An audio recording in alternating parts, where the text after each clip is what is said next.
the Iberian Peninsula in the Spanish, Portuguese area, southern France. And that high state of culture existed there because of Africans, known as Moors, that come there abruptly. So, Woogie, play that shit.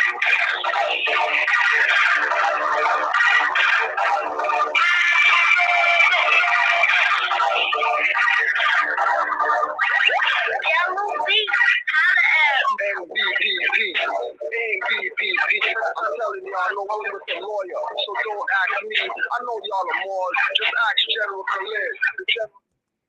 Ma, I'm a Moor. You got sense enough to know I'm a Moor. And ain't gonna never argue with you that I'm not a Moor. The General said he's a Moor MVP. Won't say your greed for his name fame got me skunk drunk. You never pull the trigger, just pose with the shotgun pump. Wigging and hating, showing no love, but you're showing vacant licenses for IP at the police station. On top of that, no rights reserved on the contract.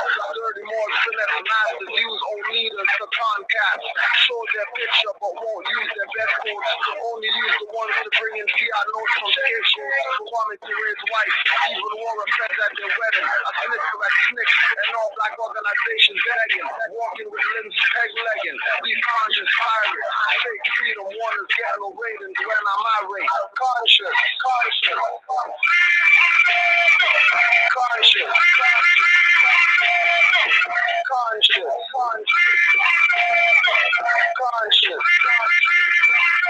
I never sat down with Taj Bey one-on-one. Yes, he is my target. Aline Day is my gun. All I do is crush a lot true. My big pun and Fat Joe. Falling on these 50 feet below.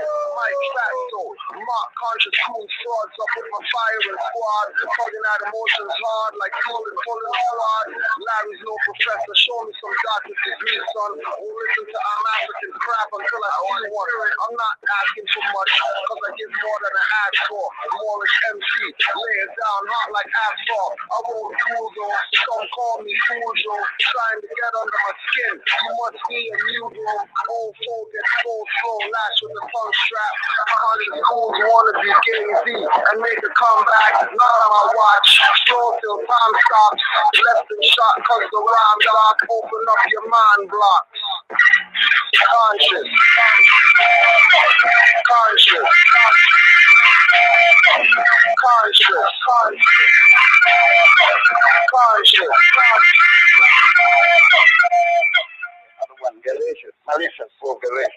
Galatians. We have them there. Now, these are church documents. But remember, when it became a time in 1506, after we lost power in Spain, the Africans ruled Spain from 711. We were calling ourselves Moors, M-A-U-E-R-S, then M-O-O-R-S. From 711 until 1485, 774 years, when we built and brought into Europe the university system, building the University of Salamanca, S-A-L-A-M-A-N-C-A in Spain, a copy of the university.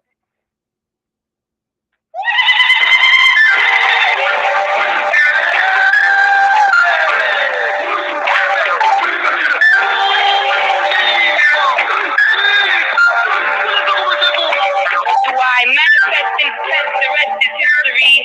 I got visions that it would happen, no longer a mystery. Can I live? It's like opposition trying to nitpick life. Gets rough, I need a quick flip. That notes surround me like a yoke in the throat. I be lending and saving up this show and get nothing to the grave. They told, since telling me like it's money. Rights inalienable. They want to take it from me, so my visibility gets scared. I'm jungle mode, chilling with the lions, tigers, and the bears. No SOS fair, cause it's me in the world. I ain't against it. My mind pre-impressed, no guess shit. Telepathic senses, my son gets it. Can mess with rain in the soil, this muddy patches. Carry on seeds when the water's threatened. I can imagine being in two places, same time, with a frame of mind to be able to save the seeds, for the ride to the other side, live the rhyme, leave this crazy path behind. Rough and rough. tougher than tough. To get to use the very full, but they say it's not enough. 40% of the population locked up in handcuffs. Everything is rehabilitation. I'm calling it bluff. And what you learn is infiltration and how to be more corrupt. Unless you get that sensation and freedom stop to erupt. From the Most High's inspiration and your heart gets touched. Because it's daily meditation, but still to learn there's much. For some, get suicidal because their hopes get crushed. For daily tactics of survival, it's the scriptures I touch. And it gives us soul revival because Mother, Father, we trust. We finally made our revival still with furious. But staying patient and calm because we know we super. Keep the faith and stay strong. We maintain our focus.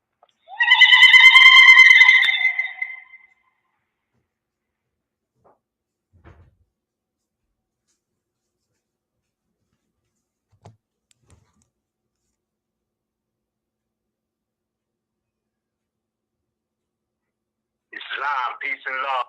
You are now in the host queue. Love. I am Ms. Rain, my left L. You are now tuned into MHHS Sons of Allah, simultaneously being broadcasted on our noble brethren and sisters from Canaanland Moore's YouTube page. I'm with the noble Cujo Iwo L. Peace, Moore. Peace, Islam, Moore. Peace to all the Moors worldwide. Indeed, for sure, for sure. Listen, I just want to say first and foremost, before we get into anything, that I appreciate what you all are doing with the sounds, the music, the vibe, etc. I have been doing for a while. Bro, it's a beautiful thing, you know, the music and the tunes and the exhibition of their live energy that you stream through your page, bro. Like, that means everything, you know. It's different. It's not the usual of who, you know, it was like raw talent, and I just wanted to acknowledge and salute all of the Moorish MCs, and I really appreciate the music you all have been putting out and will continue to put out, etc. It's not for nothing, you know. Islam. So I just wanted to say that for sure, all of you. Give thanks, yo. Most certainly, man. Most certainly. Roots K, Anonymous, Raquel L, all of you, man. Like, whoever I forgot, I apologize, but y'all doing your thing and I like it. So we back again, June 16th, 2022, man. I don't know, last month they was tweaking, they tried to block our message on YouTube, you know, shout out to YouTube, etc. because it's back on, but you know, the censorship has been crazy. You know, it's gotten to an all-time low, I would say, with all due respect. And I knew that, especially a couple of days after they blocked our last presentation, you know, on YouTube, no, not YouTube, on Instagram, they were saying, you just posted, you know, a picture of Noble Drew Ali, as you usually do every holy day, every Friday. And they was talking about it was nudity and all of this. And I'm like, yo, the censorship stuff is getting, you know, like they're labeling things that is not even what it is. And we see that that's what's happening. So, yeah, man, I don't know what's going on out there. I know there is a lot of people who would like to suppress the free thought, the free speech, the, you know, understanding and overstanding that we present. Not saying that we know everything, but there's some stuff we know, you know, especially when it comes to Moors and things. So, yeah, I just felt like that was crazy, you know, and it's good to see that it's back up. But I feel like they tried to slow the energy, the momentum down from that channel, you know what I'm saying? Like, from that angle, I don't know.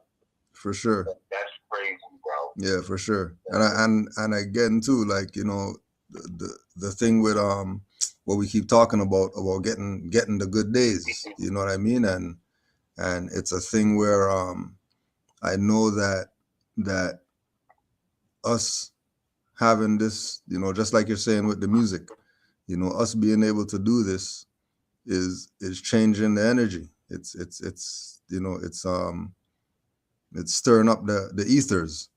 You know, who knows what's gonna pop off with you know, our music playing, with Sons of Allah running 24/7, with MHHS running 24/7, Canaanland Moors running 24/7.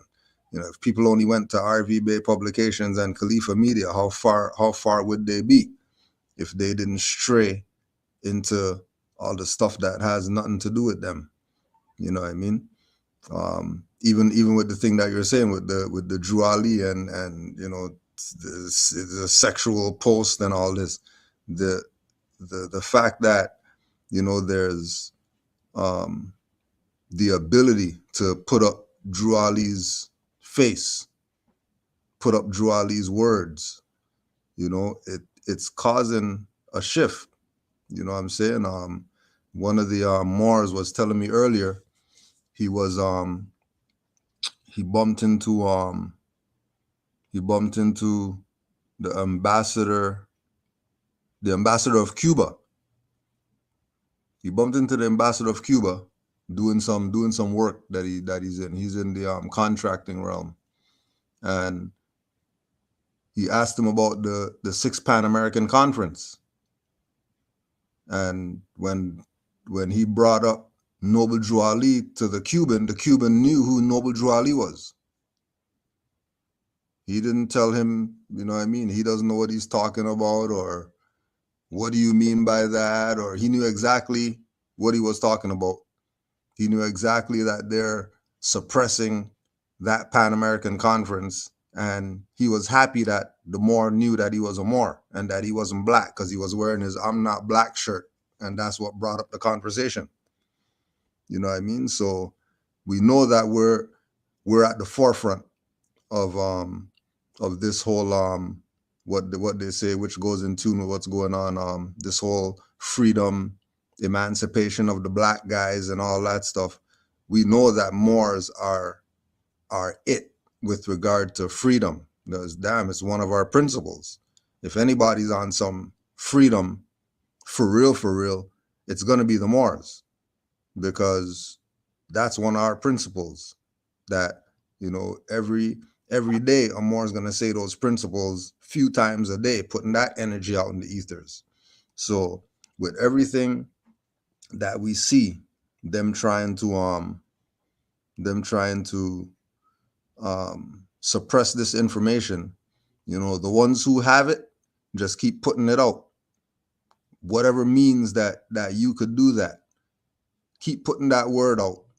Put out that picture of Noble Drew Ali, put out those convention pictures, put out the Moroccan flag, you know what I mean? Put out our nationality, say that stuff loud and proud, because it's definitely causing the energies to shift in our favor.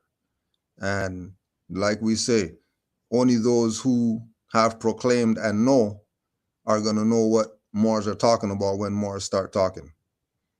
You know what I mean? And this is all that it's for. It's really for us.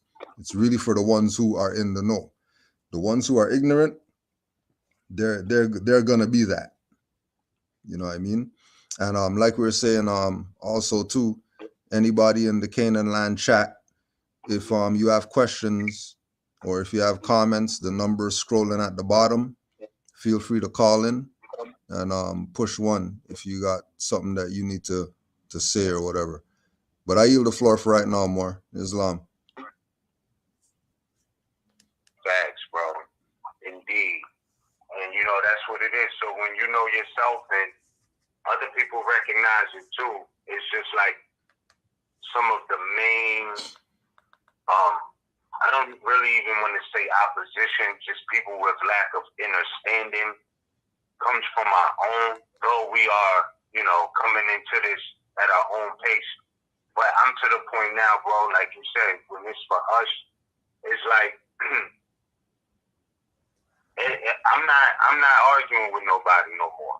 Like when people tell me they're not a Moor, I'm just believing them. Yeah, exactly. Not that I don't know better, but you know what I mean? I'm not wasting no time trying to convince you. I will give you reference points for you to check out. But it's not even that I wouldn't take the time with somebody who wants to understand. I'm talking about those who know and to tell you something like, well, Moor just means black and all of this, and I'm black. You know, I'm not even going there no more, bro. Like, you know, not that I won't teach those who don't know, but like those who are like aware and still saying that they're not, I'm not arguing with them. We're just gonna, you know, share information, put out information so that y'all can stay in the know. You know what I mean? But in these days and times when it was already prophesied there'll be a handful, you know what I mean? It's like everybody who's in opposition to that principle of what Moors have been saying as far as love, truth, peace, freedom, and justice and everything, and the facts that back up that we are, in fact, Moors, those so-called Negro, black, and colored. We are Moors. We are the original Americans, Al-Moroccans, original people everywhere. Like, for those who are blatantly adverse to that, I'm not arguing with them, bro. I just look at them like they telling their truth, you know? Even though it's falsehood. If they don't want to connect to their history, like that's also a choice to be ignorant, you know? And sometimes, like, there's a lot of people who are blatantly just choosing to just, neglect it all. And those types of energies is what I'm speaking about, not even trying to convince, because they already know. They're in denial, bro. They're in denial. So, you know, somebody in denial, what can you do? It's like trying to convince somebody who's had a little bit too much to drink or something that they had too much. Like, you know, they'll never see it that way. You know what I mean? Like, they'll never see it that way. I ain't this, I ain't that. Like, they always defend the position that they're in. Right, and instead of saying, well, I could, you know, possibly take this and be in a better position. So, you know, like, that energy, they gotta have to just hold that at this point, bro. Because those of us who know. And it's not that this information won't live on forever. It needs to. It deserves to. It's a legacy. It's history, past, present, future, right? But some people just, I don't know, you know? It's all about the now. And we could get lost that way, too. You know what I'm saying? Yeah, not understand what's happening, what's going to happen, and what happened already. So, yeah, more, it's just like trying to, I don't know, man. Like, some people are just blatantly, they want to be ignorant to the facts. And you can't do nothing about that. You know what I'm saying? Except for keep teaching those who want to know. Right? So, yeah, more like when you say it's for us who know, I totally agree in that aspect. You know what I mean? However, like, it is still a lot of people that have to know, that are going to find out that, you know, there's many truths that are going to be unveiled and are being unveiled. Like, I even seen on Instagram, you posted the other day about, what was it, 31 tons of gold in Africa? What was that? North Africa? Uganda? I think it was Uganda. Yeah. Yeah. You correlated that to the oral statements and prophecies. Yep. You know, mountains of gold would be to Moors. Like, everything is playing out, bro. Yep. You know what I mean? And at this point, like, people just, I don't know what to say, man. Like, it's all I don't know, bro. Like, everything we wanted to play out is playing out. Everything that was prophesied, let me say that. Yeah. And we was like, see, it's happening. It happened. Certain stuff is happening. And it just is what it is. So it's like, what more do we need at this point? We know, you know, that these prophecies have been fulfilled. Many of them. It's not even a question no more. It's not even a guesswork. It's not a mystical title we put in on Noble Dryly. Like, if we look at the word, it's there. The prophecies of many of them have been fulfilled. So what I'm saying is those who don't get it now, they're going to have to get, they probably won't get it till another prophet comes back. Right. You know what I'm saying? If another prophet comes back. Yeah, if another prophet comes back, they might be done for. Yeah, right. That's what I'm saying. Like, it probably won't register, you know, but it is what it is. The work so infinite and complex. I get it in a degree, but you know, like man, it's just crazy, though. But it's good to be alive. We here. We're approaching also so-called Juneteenth and whatnot, and more natural, most ancient celebrations we're approaching, which is the summer solstice, summertime. So just to take a moment to acknowledge the times we're in moving forward, because it's like, you know, once something reaches its highest peak, it declines. So, you know, it's been nice. We've been waiting for summer and all of that, but as soon as the 21st passes, we're going to start losing more and more daylight every day. And it's going to go by fast. So I have to say again, yeah, it is a fact. Time is not necessarily linear. It's a cipher, 360. So, you know, one of the most ancient celebrations, whether you say Asiatic, African, indigenous, whatever, we can't let anything eclipse these ancient customs and traditions. Not that certain things aren't to be celebrated, you know, in accordance with or in harmony with, but, you know, I see a lot of people getting disconnected from that true free spirituality to the concept of being liberated in 1865 or freed or emancipated in 1865, which isn't really necessarily the story for all of us. I'm not hating on anybody dealing with freedom in any aspect, you know, at all. But according to the lessons and the divine warning, Noble Drew Ali was telling us even of this, like he was saying, you know, about the 14th of 15th Amendment and the fact that, you know, since the Constitution declared all men equal and free in the 1700s, there was no need for the application of the 14th and 15th Amendment. You know, also that would include the Emancipation Proclamation, which was like the foundation for the 14th Amendment. So, you know, we were not all slaves. I'm not knocking anybody whose ancestors were maybe enslaved and then got freedom or was granted freedom or emancipation or whatever the case may have been, you know.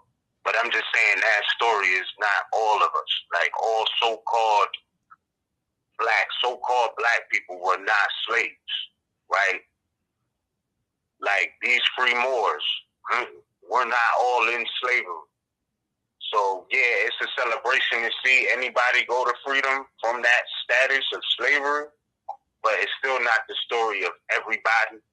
And I just, again, have to emphasize, I think that's one of the biggest things that happens when we get confused. Like, because it happened with a certain people or a certain tribe or whatever, that applies to everybody collective when that wasn't the case. All of our people were not slaves. We were not all slaves. And that's a big part of the history. I think is like key to killing the concept of equality, even if you wanted to look at it like that. Because according to how they tell the story, you know, the Europeans were free and the Africans were slaves. And that's the furthest thing from the truth, you know? And I don't know. So it just gets, when we talk about accuracy in history, like to say we all got free on Juneteenth is not necessarily true. And I'm going to just leave that there. Or even the Emancipation Proclamation. But I know you said you had a piece from Frederick Douglass. Oh, yeah. Denouncing Emancipation. Yeah. You mind reading it? Yeah, we can get into that. Yeah, just to just for a segue into that. Keep in mind this story. This is from America's Library.gov. Douglass's escape from slavery. This is how the conversation went when the conductor reached Douglass in the crowded train car. I suppose you have your free papers. No, sir. I never carry my free papers to sea with me. But you have something to show that you are a free man, haven't you? Yes, sir. I have a paper with the American eagle on it, and that will carry me around the world. A quick glance at the paper satisfied the conductor, and he took Douglas's fare and went on to the other passengers. This moment was one of the most anxious Douglas had ever experienced. What do you think would have happened if the conductor had looked carefully at the paper? Because the word is that Frederick Douglass took another slave's papers and freed himself from slavery. He didn't use his own papers, he used somebody else's papers to free himself, right? So then in 1888, there's this speech that Douglass gives. The background to that, 1888, Douglass visited South Carolina and Georgia and realized how little he had known about the true conditions of his people in the South. On April 10th, soon after his return, he wrote to one of the leaders of a movement for encouraging the emigration of Southern Negroes to the Northwest. So this is an excerpt from that speech. Well, the nation may forget. It may shut its eyes to the past and frown upon any who may do otherwise. But the colored people of this country are bound to keep fresh a memory of the past till justice shall be done to them in the present. When this shall be done, we shall as readily as any other part of our respective citizens plead for an act of oblivion. We are often confronted of late in the press and on the platform with the discouraging statement that the people of the Negro as a free man and a citizen is not yet solved, that since his emancipation, he has disappointed the best hopes of his friends and fulfilled the worst predictions of his enemies, and that he has shown himself unfit for the position assigned to him by the mistaken statesmanship of the nation. It is said that physically, morally, socially, and religiously, he is in a condition vastly more deplorable than was his condition as a slave, that he has not proved himself so good a master to himself as his old master was to him, that he is gradually but surely sinking below the point of industry, good manners, and civilization to which he attained in a state of slavery, that his industry is fitful, that his economy is wasteful, that his honesty is deceitful, that his morals are impure, that his domestic life is beastly, that his religion is fetishism, and his worship is simply emotional, and that, in a word, he is falling into a state of barbarism. Remember, this is 1888, after being free. Such is the distressing description of the emancipated Negro as drawn by his enemies and as it is found reported in the journals of the South. Unhappily, however, it is a description not confined to the South. It has gone forth to the North. It has crossed the ocean. I met with it in Europe, and it has gone as far as the wings of the press and the power of speech can carry it. There is no measuring the injury inflicting upon the Negro by it. It cools our friends, heats our enemies, and turns away from us much of the sympathy and aid which we need and deserve to receive at the hands of our fellow men. But now comes the question, is this description of the emancipated Negro true? In answer to this question, I must say yes and no. It is not true in all its lines and specifications, and to the full extent of the ground it covers, but it certainly is true in many of its important features, and there is no race under heaven of which the same would not be equally true with the same antecedents and the same treatment which the Negro is receiving at the hands of this nation and the old master class to which the Negro is still a subject.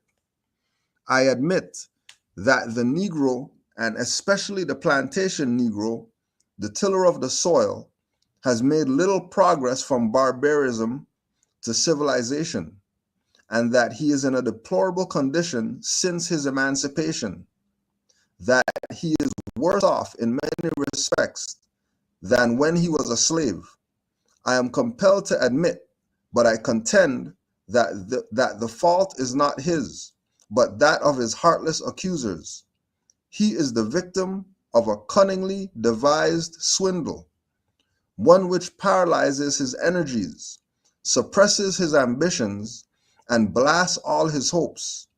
And though he is nominally free, he is actually a slave. I here and now denounce this so-called emancipation as a stupendous fraud, a fraud upon him, a fraud upon the world. It was not so meant by Abraham Lincoln. It was not so meant by the Republican Party. But whether so meant or not, it is practically a lie, keeping the word of promise to the ear and breaking it to the heart. That's an excerpt, and this thing probably goes about 20, 30 paragraphs or something, maybe more than that. And his conclusion is that the emancipation is a stupendous fraud. This is their guy talking. It's not a Moor talking or whatever. This is not, proclaimed Moor talking. This is a Moor. I took Mizraim's judicial proclamation papers and I'm posing that off as their mine, and then I got away with it. And then now I'm going around giving speeches talking about Emancipation proclamations are fraud, and that we're Republican, and we should be on the Republican side, not the Democratic side. This is one of their boys telling them that this stuff is a fraud. And look at them today. Now they got Juneteenth as a national holiday and all that stuff when they're not even national. They're still a slave, even though it's said they've been emancipated. But if you ask Frederick Douglass, emancipation isn't freedom. Emancipation means you're still a slave. Actually, emancipation means that your situation is worse than a slave. So how is it that our people are able to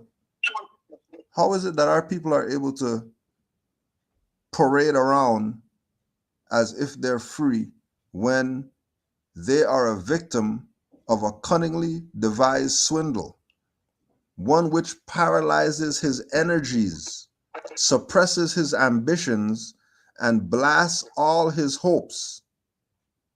That sounds like a ritual to me. That sounds like somebody got some hex on them. That sounds like somebody got some hex on them. There's a lot more.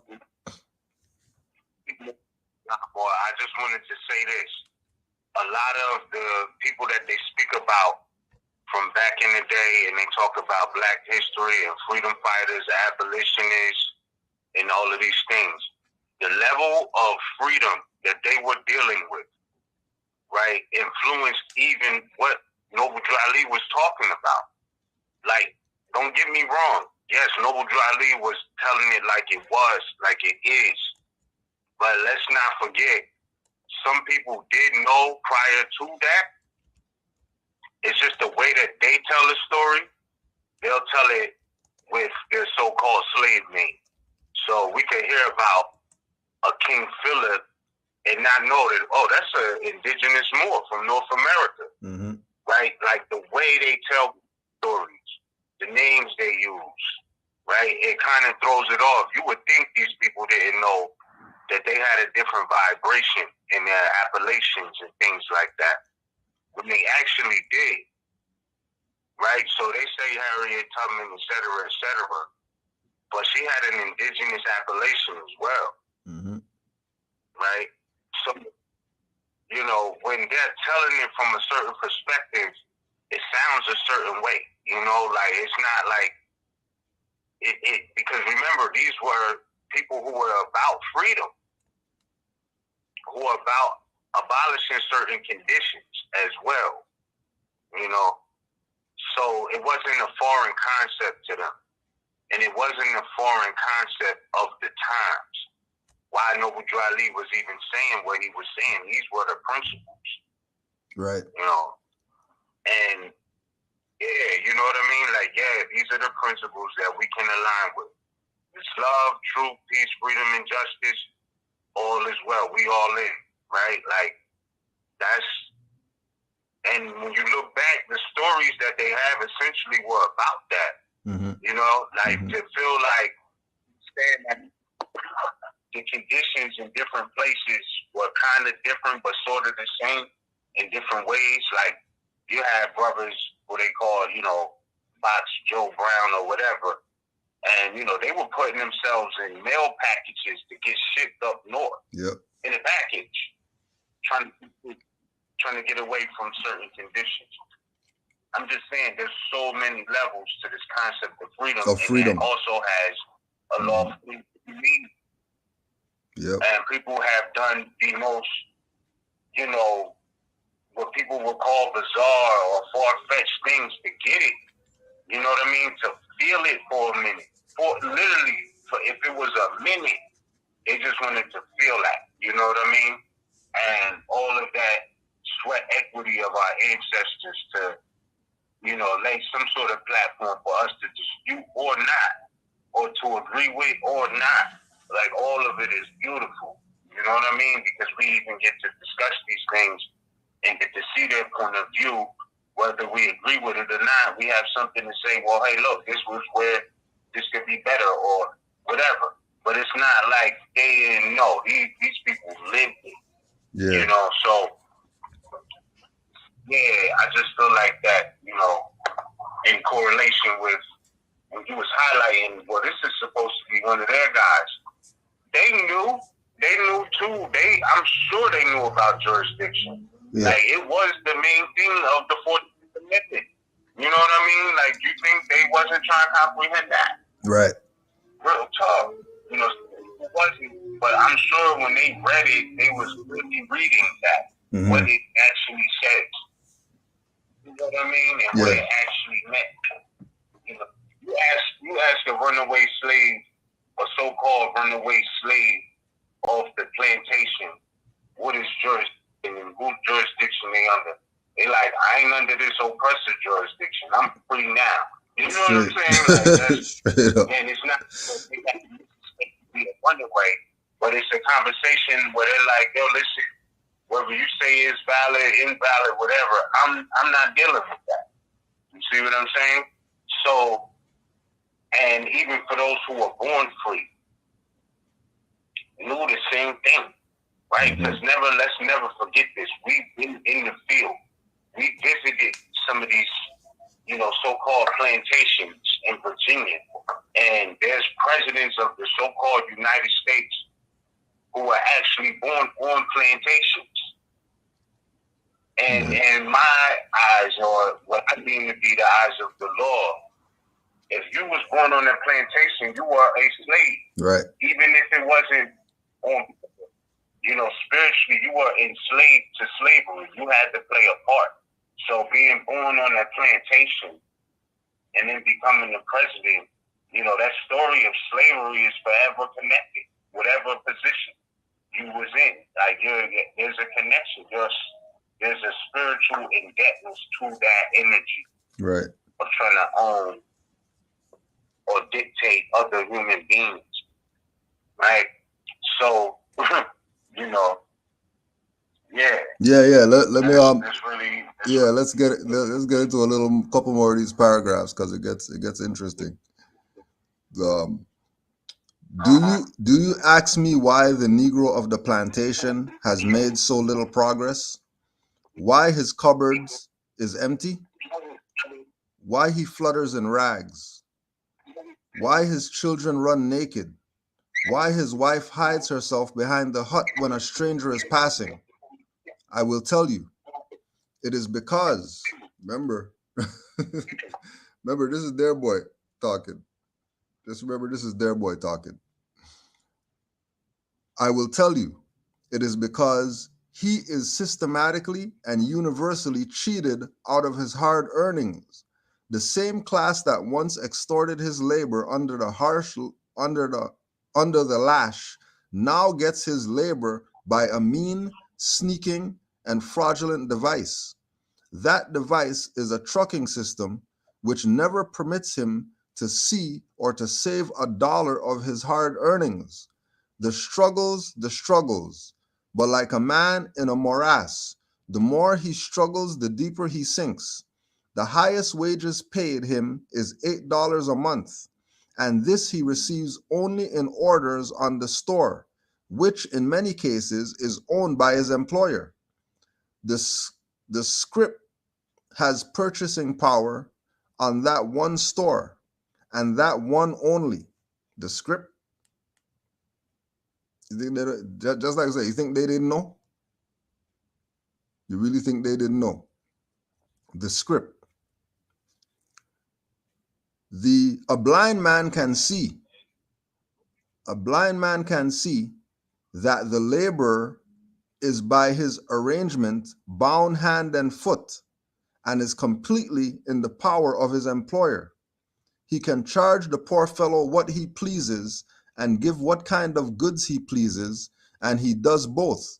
His victim cannot go to another store and buy, but this the storekeeper knows.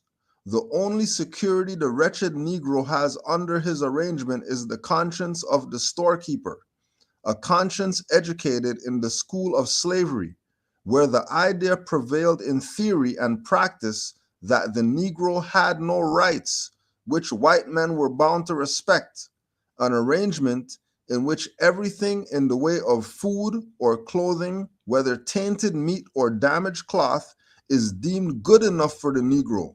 For these he is often made to pay double the price. But this is not all, or the worst result of the system. It puts it out of power of the Negro to save anything of what he earns. If a man gets an honest dollar for his day's work, he has a motive for laying it by, and saving it for future emergency. It will be as good for use in the future, and perhaps better a year hence than now. But this miserable script has in no sense the quality of a dollar. It is only good at one store and for a limited period. Thus, the man who has it is tempted to get rid of it as soon as possible. It may be out of date before he knows it, or the storekeeper may move away and it may be left worthless in his hands. But this is not the only evil involved in this satanic arrangement. It promotes dishonesty. The Negro himself paid but limited wages, far too limited to support himself and family, and that in worthless script, and he is tempted to fight the devil with fire. Finding himself systematically robbed, he goes to stealing, and as a result finds his liberty, such as it is, taken from him, and himself put to work for a master in a chain gang, and he comes out, if he ever gets out, a ruined man.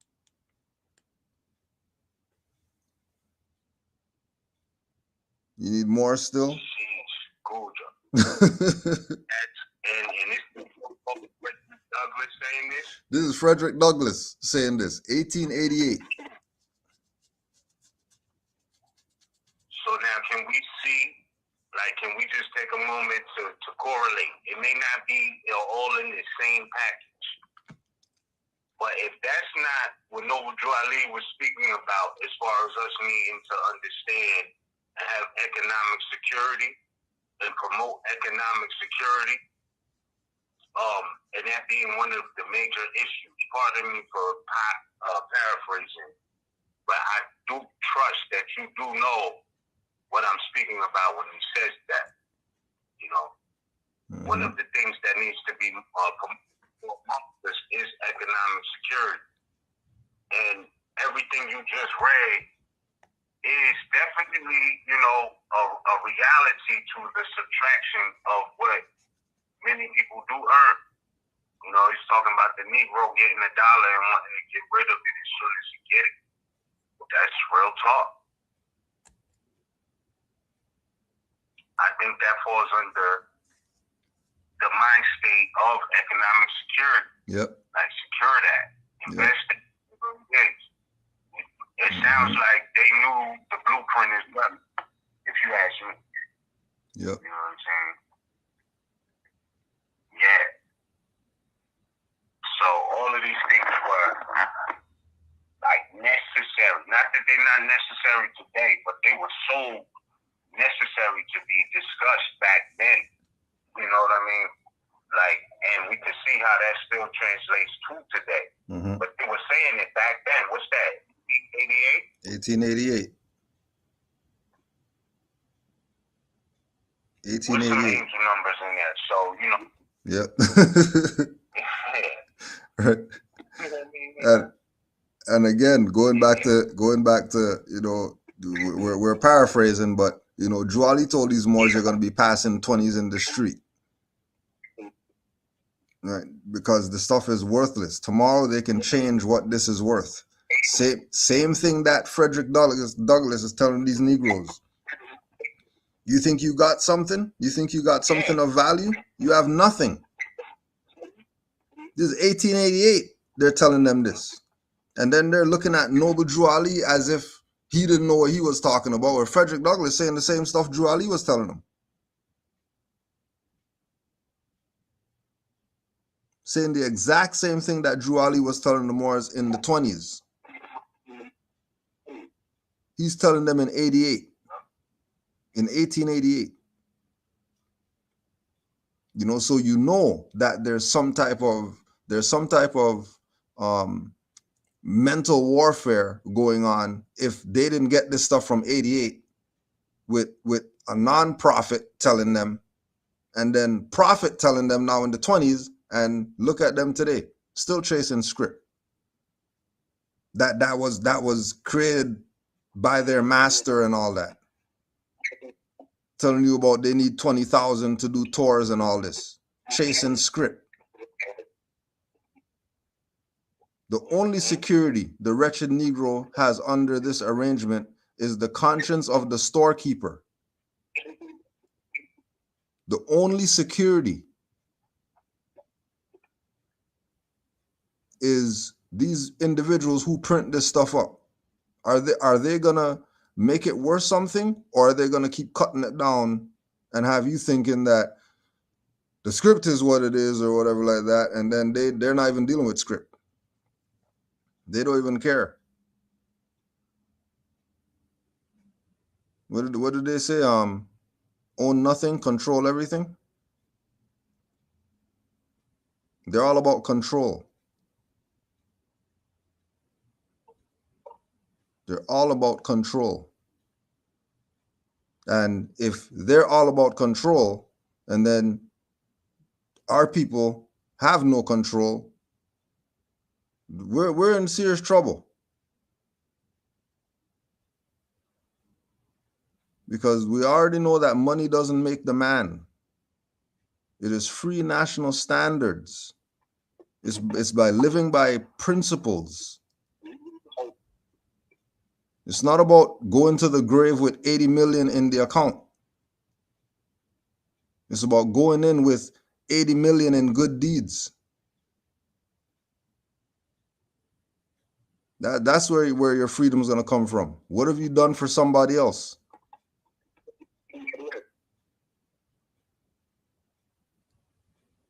What have you put in place to show that you have honor?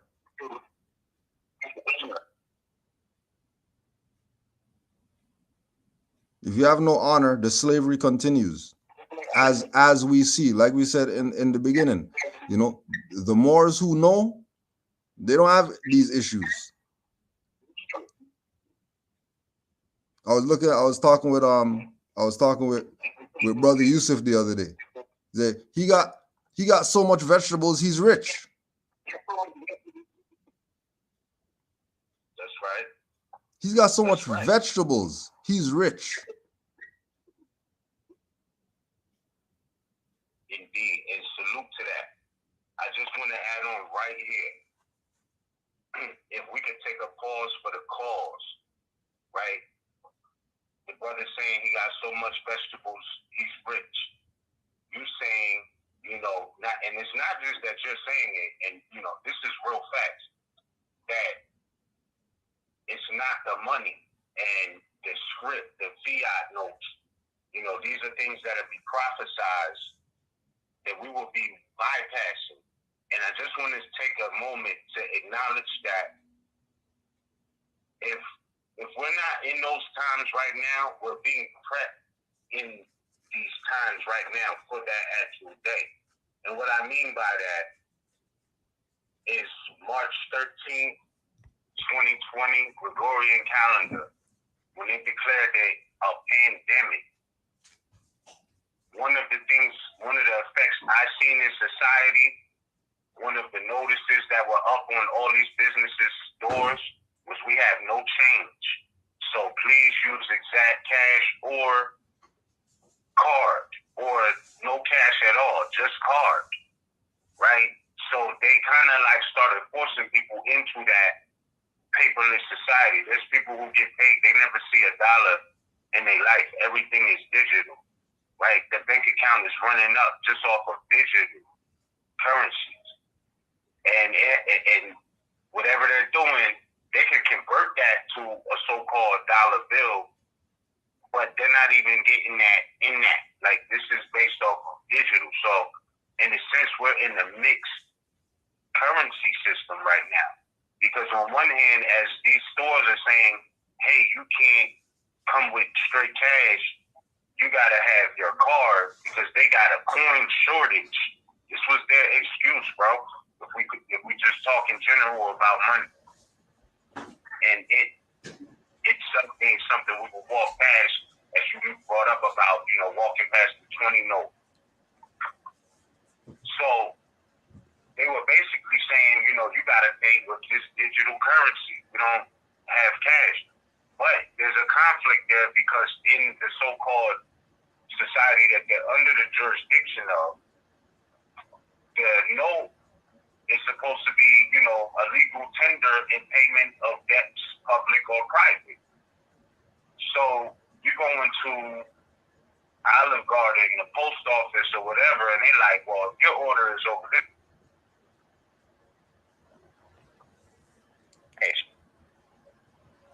Please, more say that again. You just broke up. That these times may actually be up. You just broke up. Say that again after the Olive Garden. And I'm highlighting that in correlation to what you were saying about that prophecy. So when you say that, and the brother Yusuf says, I'm rich with as much vegetables as, I was in the supermarket the other day, whole refrigerators empty. Food, like, you know what I'm saying? And people might be forced to make changes even when it comes to what people call a so-called diet or style of eating. You know what I mean? And all of these changes may be for the better. Because that's what we're supposed to be doing anyway. So, shout out to Yusuf, et cetera, for, being abundant with the resources and the foods, supply of the earth. That's not necessarily in the grocery store. Mm-hmm. That's what the wealth is at. That's a fact. Let's go back to this Frederick Douglass right here, because he keeps going in. Every time I read further, he keeps going in. To my mind, these landlord and tenant laws are a disgrace and a scandal to American civilization.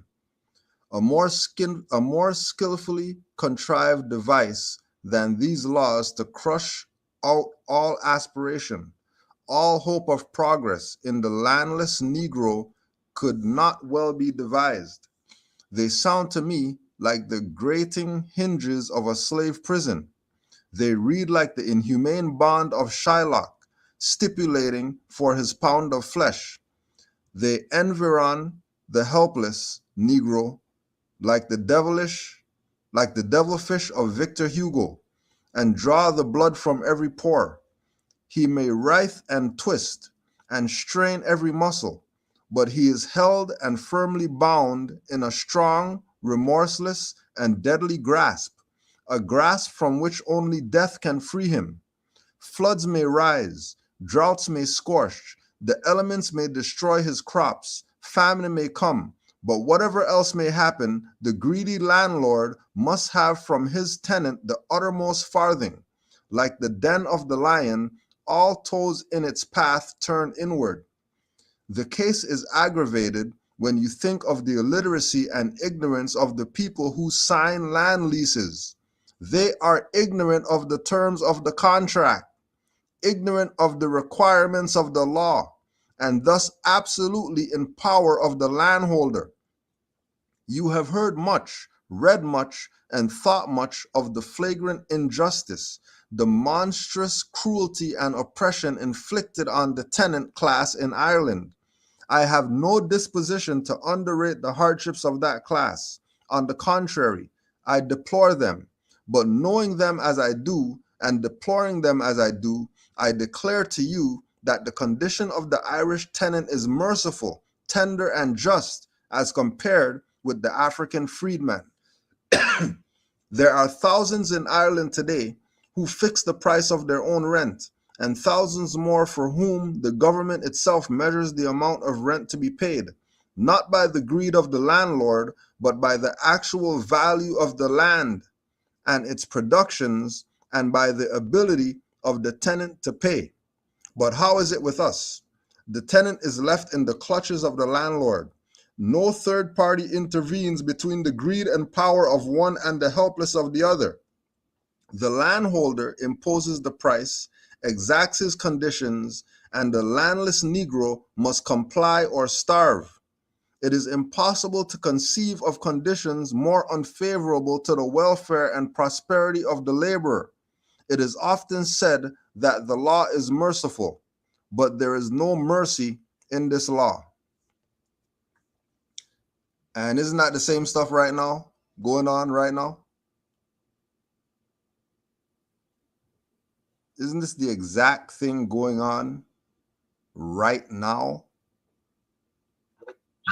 The fixed price of the rent, this fixed price of the rent is by the one who has the lease. And the people who sign the leases are ignorant of the contract, ignorant of the requirements of the law, and thus absolutely in power of the landholder, who, you know, as we know, the landlord's the white, right? The white. And then they say that that's their position. And then we don't want that because we think that that means some Europeans or something, even though that does not mean Caucasian race, Aryan race, Indo-European and all that. Take another pause for the cause, bro. There's a lot more. Before you carry on, just so you know, some of your service was cutting in and out in the last little segment that you did. So just so you know. Oh, really? Yeah. It's been like all night or just now? No, just now. But you're good now. We can hear you now. Oh, okay. No, what I wanted to highlight in correlation with what you were saying about what Frederick Douglass was saying, so-called Frederick Douglass was saying, about the land and the contract. Like, that is so key, even to what status in the state actually is. And Moors who know, status in the state mean the same thing. We're talking about land, etc. So, why that conversation right there, no matter how they promote him to be a Negro, a black, a colored guy, whatever, the conversation is definitely based off of national principles, right? We're talking ancestral states, territorial jurisdiction, etc. And then even if not, because there's people who have their own land but still will rent something from somebody else. Like, so let's say You know, I have my own land, own home, on my land, but I want to do business in a district where Cujo owns, let's just say, for example, 8 properties. I don't own the properties, but I want to use one. So Cujo say, all right, I'll rent it to you for whatever amount a month. All right. I got to understand the contract still, right? It'll be based off principle, but there's an agreement. Like, look, I got to pay this much by this time or whatever it is. And I can still have my own thing. So when I hear him saying, or you saying what he's saying as far as like understanding the contract, you know, and the lien holders, etc., and why that aspect that Moors of these days and times, majority, maybe you might not know them on Facebook or YouTube, but why that concept in law is so deep as far as being Aboriginal, Indigenous, firstborn of the soil, etc., and descendants thereof, like why that means so much. It means so much as far as where this thing could really be taken to. But again, that's back to a knowledge of self, you know, and I want to keep it light because I know, you know, they're trying to censor anything. But I just wanted to highlight that. You know what I mean? The fact that, look, man, you know, this has been the issue. And I wanted to also say, big acknowledgement to Noble Drew Ali, not just for creating a legacy, but also continuing a legacy of those who came before him. Even though we may not be able to see it like that because some people's starting point is Noble Drew Ali, but his starting point was older than himself. Right. Like he understood and overstood that this issue was something bigger than just himself. Right? While in these days and times, you got people who think the issue is himself. And then, so, you know, therein comes the contrast. It never was just about him. You know what I mean? He was talking about a nation who spanned the entire globe and presented himself as such. He did not present himself just on the clubism level, even though those who act like they're more Moors than us because of the Moorish Science Temple of America, et cetera, et cetera. We already went there. That's not the point. The point is this man knew that what he was doing was bigger than himself. And then the 5 principles that were the glue to what he was doing that anybody of his day and time could relate to. Talk about love, truth, peace, freedom, and justice in the early 1900s. And people thought they was just getting freed off the plantation. Freedom? What? Yeah, that's an issue because if you got Frederick Douglass in 1888, which is what, 23 years later from 1865, telling you at that time that emancipation is some BS. Talking about 23 years after it's happening. This is what they were saying. Yep. Some of, you know what I mean? That was the dialogue 23 years after. So you got Noble Drew Ali saying it's circa 1913 to 1929. You think there wasn't people back then that resonated with exactly what he was saying? Exactly. You got to be out of your mind. You know what I'm saying? Because that was what it was in those days and times. Exactly. We in the 20s, we in 2020 now, allegedly, right? Based off of Gregorian calendar, etc. This is 2022. Some of our parents are still alive, grandparents, family members who were born before the 60s or in the 60s. You know what I mean? And they're still here. Praise Allah. But they're still here. So when we talk about the emancipation of 1865 and being in 2022, that's really in the timeline not that far ago. That's not that long ago. You know, 1865 to 1920s. And then we can look at the civil rights and all of this in the 60s to 2022. Yes, a lot has changed. It's really in the timeline of history, not that long ago. Yeah. So I'm saying that when Noble Drew Ali was on the scene, like the Emancipation Proclamation or the 14th Amendment, wasn't something that was relevant to the dialogue of nation building at that time, and even to this day. And I just want to leave that there for now. More Islam. We'll just go back again. Let's go back again to Frederick Douglass killing him. Now let us sum up some of the points in the situation of the freedmen. You will have seen how he is paid for his labor, how a full-grown man gets only $8 a month for his labor, out of which he has to feed, clothe, and educate his children. You have seen how even this sum is reduced by the infamous truck system of payment. You have seen how easily he may be charged with 1/3 more than the value of the goods that he buys. You have seen how easily he may be compelled to receive the poorest commodities at the highest price. You have seen how he is never allowed to see or handle a dollar. Notice he didn't say script, right? You have seen how impossible it is for him to accumulate money or property. Notice he didn't say script, right? You have seen how completely he is chained to the locality in which he lives. That was a shout out. Shout out to Brother Sheldon L, who's been telling these Moors to travel for forever. Been telling Moors, travel. Leave where you live at so you could see something. Don't be chained to your locality in which you live. Go outside of that so you can experience. You have seen, therefore, that having no money, he cannot travel or go anywhere to better his condition.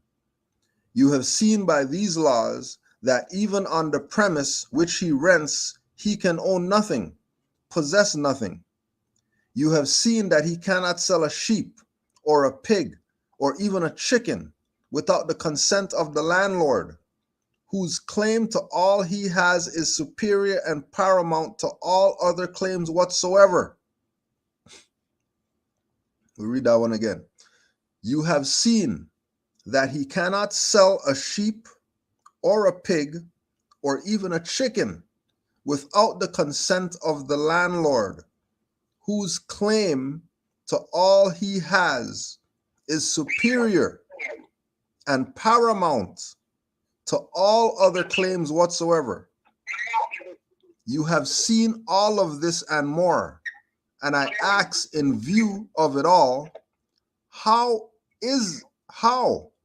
in the name of human reason, could the Negro be expected to rise higher in the scale of morals, manner, religion, and civilization than he has done during the 20 years of his freedom? Shame, eternal shame, on those writers and speakers who taunt, denounce, and disparage the Negro because he is today found in poverty, rags, and wretchedness. Because they already know they set up the situation for the Negro to be in this position that they constantly, even still today, march and picket and complain about. Even today, still, our people, in the scale of morals, manner, religion, and civilization, there's no expectation of the Negro. Zero. They have their lot in life, and that's what it is. Be somebody else's ward. Which again goes back to this dynamic mind of Noble Drew Ali to present certain things to Moors that, we're not Negro, black, colored. We're not those things, because those names were given to slaves by slaveholders. And if you have slave master's name, right? Remember, you can't sell the pig and the sheep and the goat and the chicken and whatever else, because the claim that he has is superior and paramount to any claim that a Negro is going to make. Negro doesn't even have a claim. which again goes back to Drew Ali and why he told you proclaim. He told you proclaim. If you don't do anything else,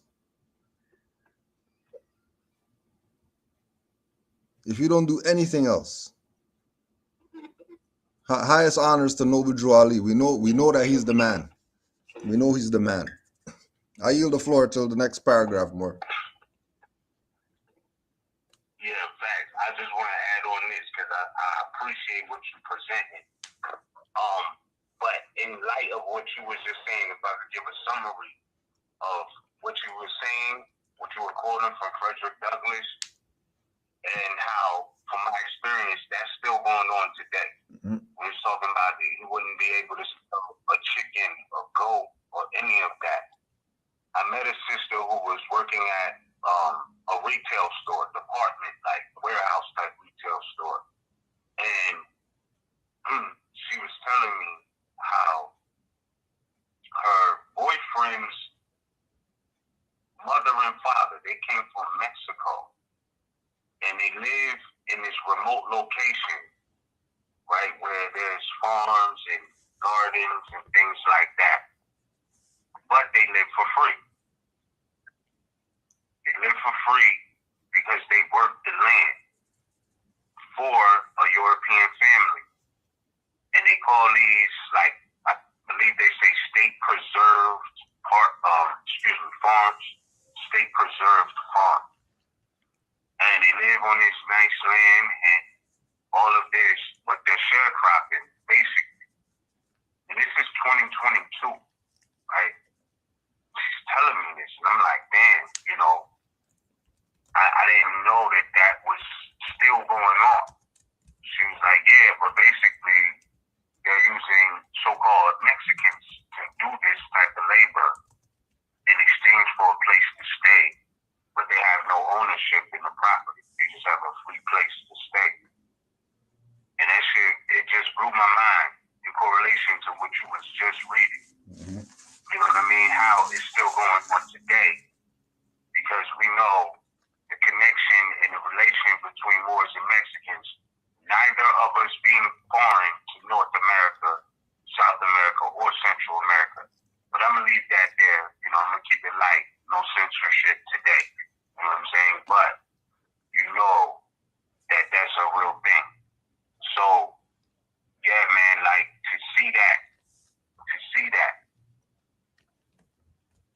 being said from a woman who said this is how her mate or boyfriend or husband, part of my designation, but his family coming from Mexico, having that arrangement is right in line with what you're saying.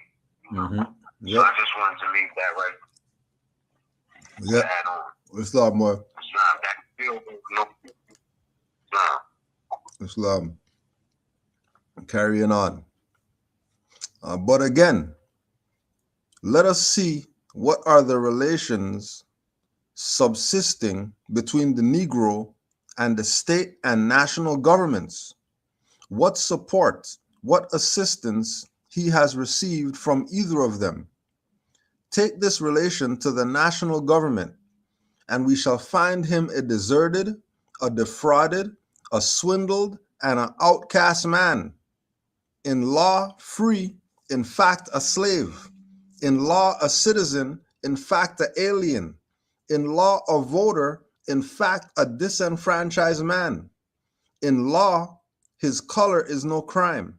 In fact, his color exposes him to be treated as a criminal.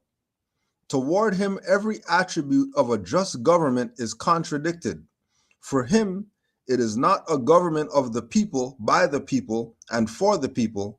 Toward him, it abandons the beneficent character of a government and all that gives a government the right to exist. The true object for which governments are ordained among men is to protect the weak against the encroachments of the strong, to hold its strong arm of justice over all civil relations of its citizens, and to see that all have an equal chance in this race of life. Now, in the case of the Negro citizen, our national government does precisely the reverse of all this. Instead of protecting the weak against the encroachments of the strong, it tacitly protects the strong in its encroachments upon the weak.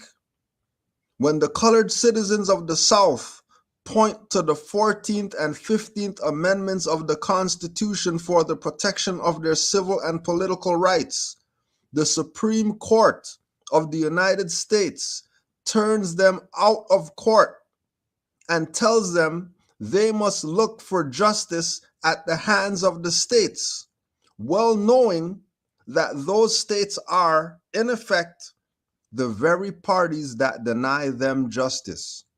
Thus, the Negro citizen is swindled. The government professes to give him citizenship and silently permits him to be divested of every attribute of citizenship. It demands allegiance, but denies protection. It taxes him as a citizen in peace and compels him to bear arms and meet the bullets in war. It imposes upon him all the burdens of citizenship and withholds from him all of its benefits. Isn't that Juali again? 1888. The 14th and 15th Amendments are not necessary for the redemption of the people because Negroes can't be citizens. Negroes don't have citizenship. Negroes get taxed as citizens in peace, but they got to bear arms and go eat bullets. They think that they got some allegiance with the government or whatever the case is, but when they call 911, they get their ass kicked. It imposes upon the Negro all the burdens of citizenship, but withholds the benefits of citizenship. Clearly, they're not citizens. But do they hear what Moors are saying? Do they hear what Noble Juali is saying? Do they consider MHHS Eyes Wide Open that's been telling these people for, 10 years or whatever? Do they even consider it? No. They don't want to hear what Moors are saying. That's why, like we were saying in the beginning, those who know are going to act accordingly. Those who don't know, I'm sorry for you. Your time's about done. And it's been done. Because again, he's telling you about state and national governments. Wasn't Juali telling you about national governments? Wasn't Juali making the same acknowledgement in the divine warning to the nations?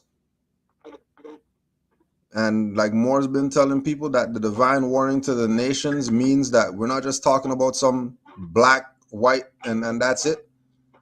We're talking about everybody is involved in this in some way, shape, or form. They're involved. And their involvement is based on where our people are at in this grand scheme, because we're the founders of everything, the good and the evil. Islam Moore, I don't know if you have anything to add on.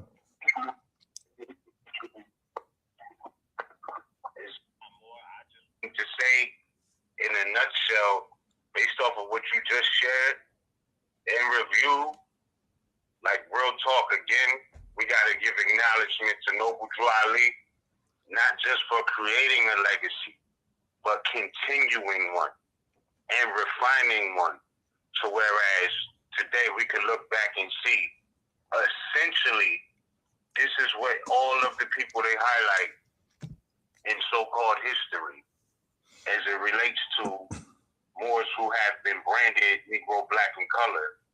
Like, this was their underlying message. Mm-hmm. Many of them. It's just they're not going to say it like that. It's why they don't even mention Noble Juali. You know what I mean? Like, you know, you could be in front of, like, I remember being on a school field trip at the so-called Black and Wax Museum. And it wasn't until 10 years later, we looking back like, oh, that was Noble Dry Leaf right there. At the Wax Museum, yeah. You know what I mean? Like, jacket, type robe jacket on. You know what I mean? Like, why they never tell us about him in school, though, right? We found out because, we from the region. Right. So, but it's like, why they didn't tell us about that? This was in front of our face. We got glimpses and flashes and never really knew. And, just for everything to come full circle and we could see this, like, they all knew this was the legacy. You could see it continued because whether we say they are Moors or they proclaim to be Moors, we could say in our own right that, some of these people were just angels and we respect them for being angels. And what do I mean by angels? I mean what Noble Dry Leaf meant in the 101s. What are angels used for? To carry messages to the four corners of the earth.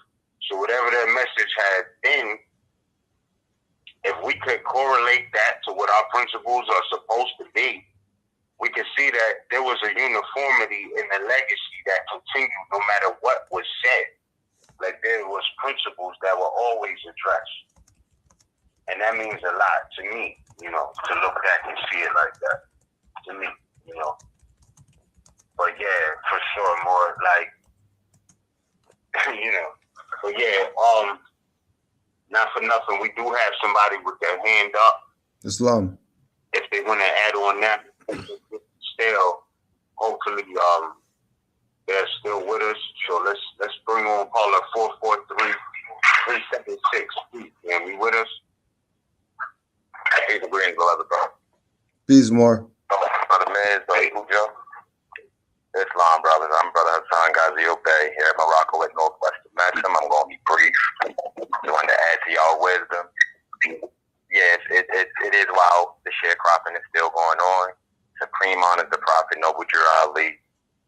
Just to touch real quickly on the 14th Amendment situation, a lot of people looking for that to be their salvation, even though it's been stated clearly and prescribed by Prophet Noble Dry Leaf in his literature.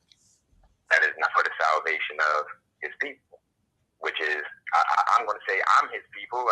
You know what I mean? It sounds like my brothers here, y'all his people. Mm-hmm. However, the people in general are still allowing themselves to be federal agents in error. Well, upon study, when you go and research terms like person and resident and defendant and plaintiff and individual, they all lead back to a position pertaining to federal agency within a quasi-national jurisdiction. So a lot of people are looking to walk right past Prophet Noble Dry Leaf to sell their own selves back into slavery, thinking that they can become surety for that which has already been taken care of back in the 1920s instead of just being themselves. So I will say this to wrap up my point of what I'm saying. It's one thing to know the truth, that you are Moorish American. It's one thing, it's another thing to know the whole truth. You're a descendant pertaining to Moroccans, made manifest on American soil, so to speak. However, the short truth is that you're not a doorknob. The truth is that you're not a piece of property. The truth is that you can't be adjudicated upon with any statutes, codes, or policies unless you admit out of your own mouth that you are a federal agent by way of license, by way of admission, by way of denial of your ancestry. And with that, I yield the floor. Islam.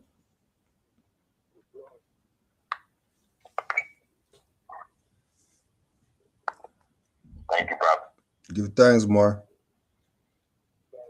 Islam, thank you. Right. It's a. I was sick.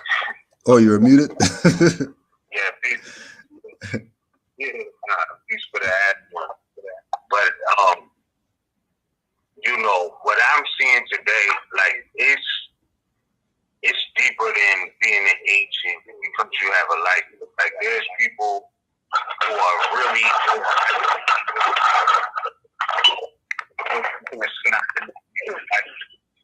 there's people who are agents, right?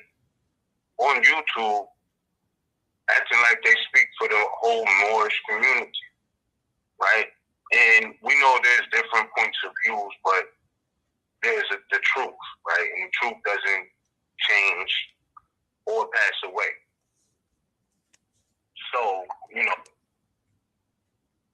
yeah, when it comes to the concept of these agents, like what I'm seeing through the social media ops and psyops and all of this, you know, yeah, they have been amongst a lot of people, whatnot, but there's levels to it. Like there's people who are blatantly out to negate the truth. Like just the truth. It doesn't matter who is. They're just like, yeah, we here to negate the truth.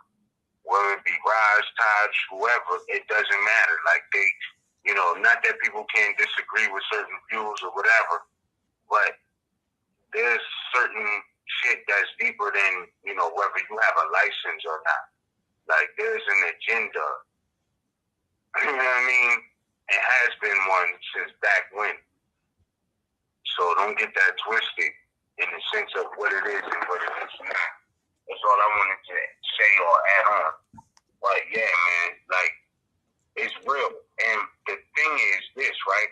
Everything they've been working to try to do is being reversed, whether Moors who are conscious or unconscious want to do something or not. Like we're in the times where it's going to work out in the favor of the Asiatics regardless. Like regardless of what any of these people are doing, bro. Like whatever the prophecy was fulfilled and is being fulfilled. We just got to know it. What was said, you know. One day the wheels of industry will stop, and when they start back up, they'll be in the favor of the Asiatics. Fam, like we living in those times right now. We just gotta know what time it is. Straight. So all I'm gonna say on that note, it's in our favor. Everything is in our favor right now. We just gotta understand that. All right. Just like real talk. Just like Freddie understood it. Let's go back again to this thing because it doesn't cease to amaze that guy was on the plantation and all that stuff, and then he got off the plantation, and all of a sudden he knows what's up. I know it is said that the general, hold on, one sec, just lost my. I know it is said that the general government is a government of limited powers. It was also once said that the national government could not coerce a state, and it is generally said that this and the public measure, and it is generally said that this and that public measure is unconstitutional. But whenever an administration has bad the will to do anything, it has generally found constitutional power to do it. If the general government had the power to make black men citizens, it has the power to protect them in that citizenship. If it has the right to make them voters, it has the right to protect them in the exercise of elective franchise. If it has this right and refuses to exercise it, it is a traitor to the citizen. If it has not this right, it is destitute of the fundamental quality of a government and ought to be hissed and hurried out of the sisterhood of government, a usurper, a sham, a delusion, and a snare. On the other hand, if the fault is not in the structure of the government, but in the treachery and indifference of those who administer it, the American people owe it to themselves, owe it to the world, and to the Negro to sweep from place and power those who are thus derelict in the discharge of their place in the government, who will not enforce the constitutional right of every class of American citizen. There it is, Negro ex-slave guy. If Negro ex-slave guy, freedman guy, could figure this stuff out in 1888, why is it that our people are playing games right now? Like, why are they playing games? It was about that last line. I don't know if you could bring like the last 2 lines back or the last 3 lines. Yep. On the, if you could do something you said. oh yeah, I'll go back a little bit. If it has the right to make them voters, it has the right to protect them in the exercise of the elective franchise. If it has this right and refuses to exercise it, it is a traitor to the citizen. If it has not this right, it is destitute of the fundamental quality of a government and ought to be hissed and hurried out of the sisterhood of government, a usurper, a sham, a delusion, and a snare. On the other hand, if the fault is not in the structure of government, but in the treachery and indifference of those who administer it, the American people owe it to themselves, owe it to the world, and to the Negro to sweep from place and power those who are thus derelict in the discharge of their place in the government, who will not enforce the constitutional right of every class of American citizen.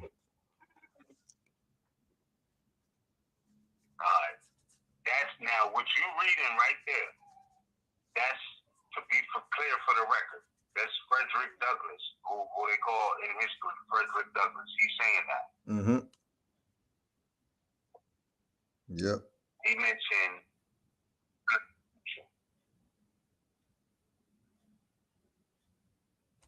That's what I'm saying. Shout out to Noble Drew Ali for just creating a legacy, but continuing one. Mm-hmm.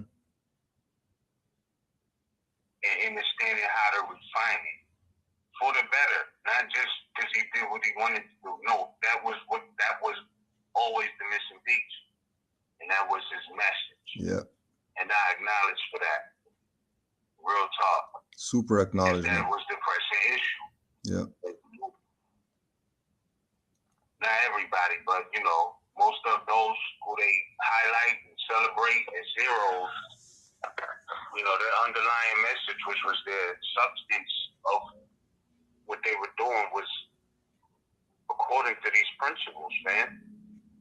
Love, truth, peace, freedom, and justice.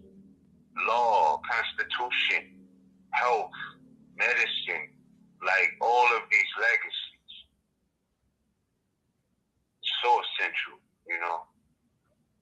so essential to our culture. Like, if we're going to look at it from what Noble Drew Ali said and what more should and shouldn't be about, and like real talk, we have to consider all of these things and seeing how they were improved throughout each of these legacies, each of these movements, or weren't improved the way you want to look at it.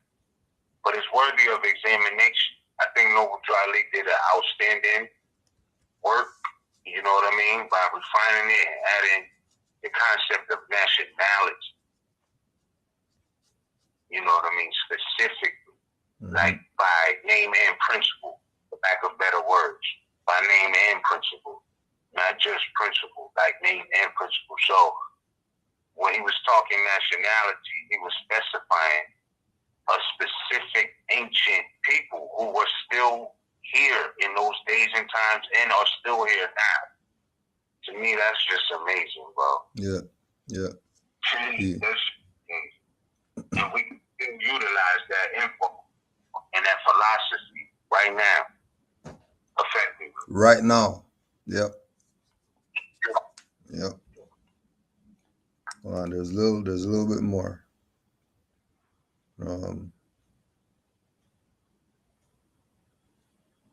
This is the last paragraph. I am, however, not here to name men. My mission now, as all along during nearly 50 years, is to plead the cause of the dumb millions of our countrymen against injustice, oppression, meanness, and cruelty, and to hasten the day when the principles of liberty and humanity expressed in the Declaration of Independence and the Constitution of the United States shall be the law and the practice of every section and of all people of this great country, without regard to race, sex, color, or religion. April 17th, 1888, Frederick Douglass. And a quote from Rosa Luxemburg: "Those who do not move do not notice their chains." Didn't you always say almost are active, not passive? Didn't you always say divine and national movement? But those who do not move, those who are passive, they don't notice their chains. That's why they're going to go out and celebrate, eat their watermelon and chicken and all that stuff for Juneteenth and all that. And then talk crazy about Moors. And Moors don't know what we're talking about. And Moors enslaved people when it's these corporate jurisdictions that's enslaving them. And they can't even see that happening in their face right now. They can't even see it happening to them because they don't move. They're not part of movements. They're part of organizations and associations and all this stuff that doesn't move. And if they are part of something called a movement, guarantee it doesn't move. Guarantee it's stagnant. Indeed. And yeah, and pardon me, because I did mention different movements, but yeah, you're right. I do feel like organizations might be, or actually is the better, word to identify.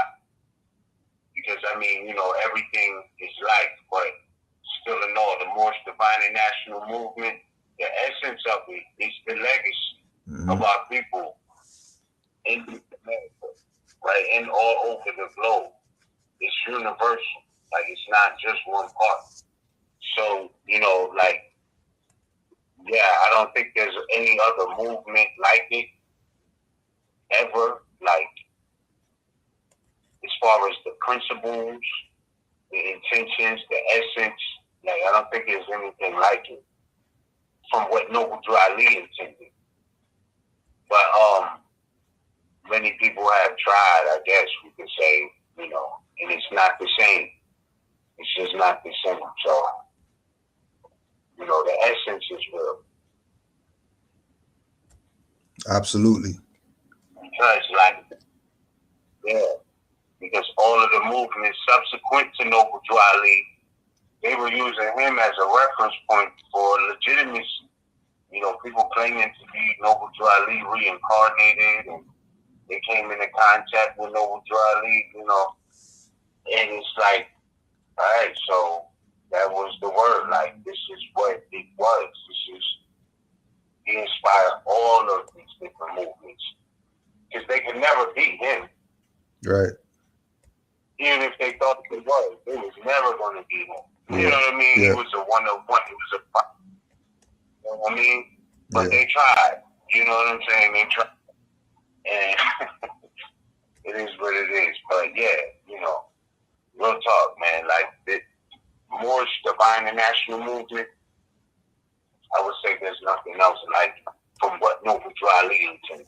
Not what we see going on today with the holier than thou attitude of these so-called temples. Yeah. Yeah. Islam. You read about Frederick Douglass covered a lot. Whether we agree with it or not, it talked about it all, bro. Everything. I think you was about to continue. Yeah, no, that that was the last paragraph right there. He talked about a lot of things we see happening present day. Yeah. You know what I mean? The economics, people mishandling firearms or handling firearms correctly or whatever. Mm-hmm. All of that. He was speaking on. Yeah. He spoke on it. You know what I mean? And I'm just saying, to see this message be so relevant to this day. Yeah. It means a lot to me. So here's one more paragraph right here that speaks to what you're saying about, you know, right now. The truth at which we should get on this occasion respects the precise relation subsisting between the white and colored people of the South, or in other words, between the colored people and the old master class of the South. We have need to know this and to take it to heart. It is well said that a people may lose its liberty in a day and not miss it in half a century, and that the price of liberty is eternal vigilance. In my judgment, with my knowledge of what has already taken place in the South, the wise and wide awake sentiments were never more apt and timely than now.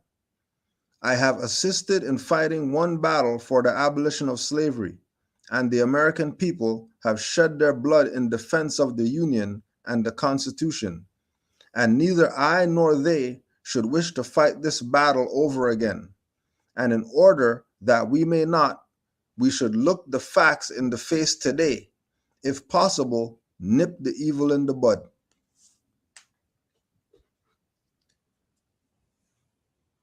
The people may lose its liberty in a day and not miss it in half a century. And Juali say, 50 years, you would forget about him or something like that. The price of liberty is eternal vigilance. Then Juali says, study, study, study. Isn't that vigilance? If you gotta study that much, that's probably vigilance. And if you don't take heed to what is being said, then you're not gonna be the wise and wide awake. You're gonna be the sleep.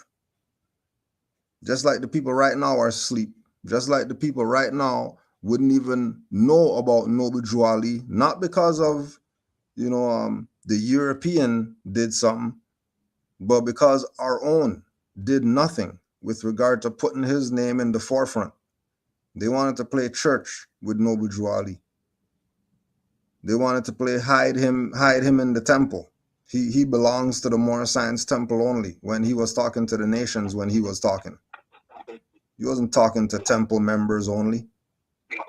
He was talking to Chinese, Japanese, Arabs, Turks, and everybody else who would listen.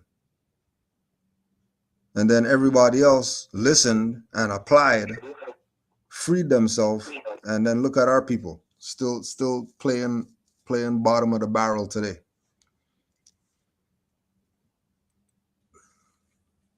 Still playing bottom of the barrel.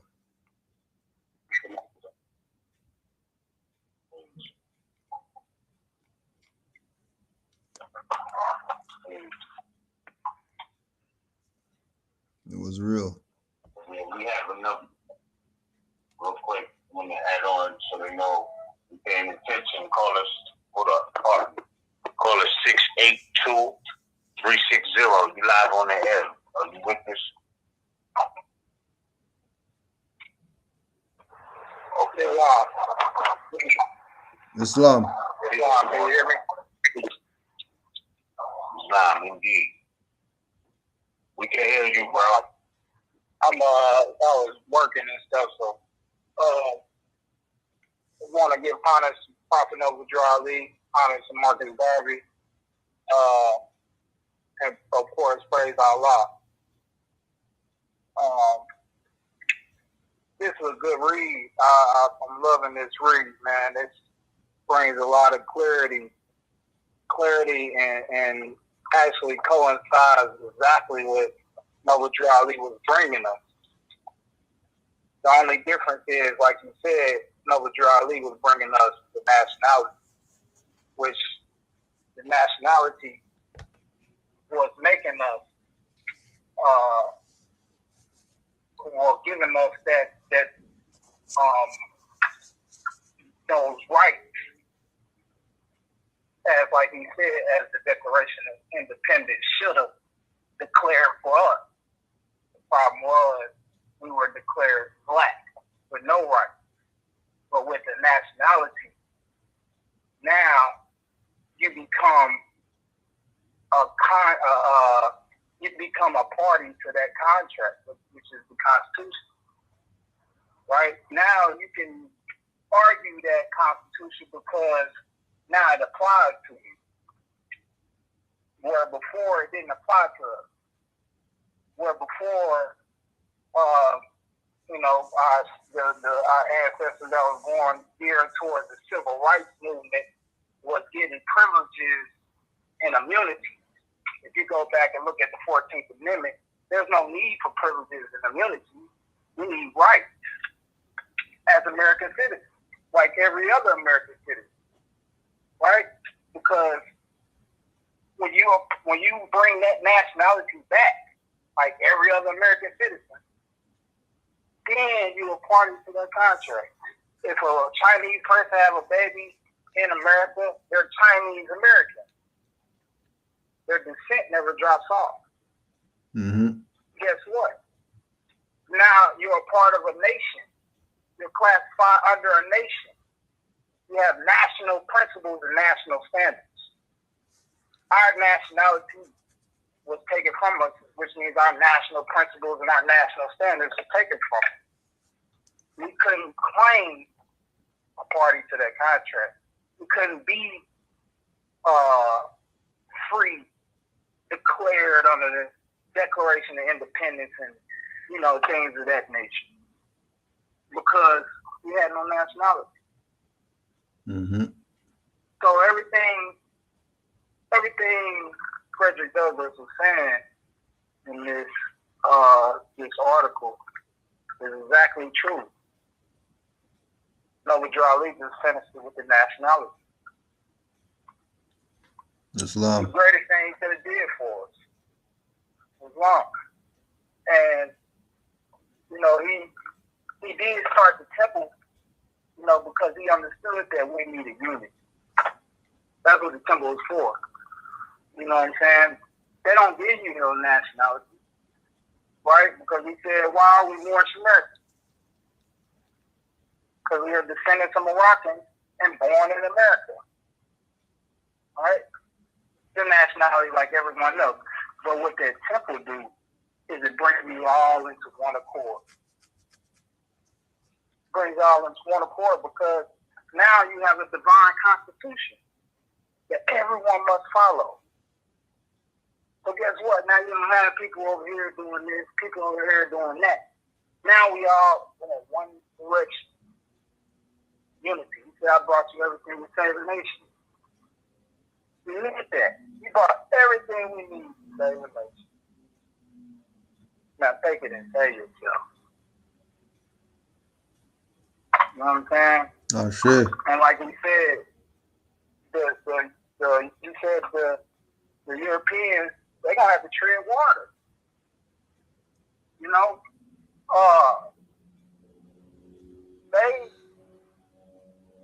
It's only a specific time.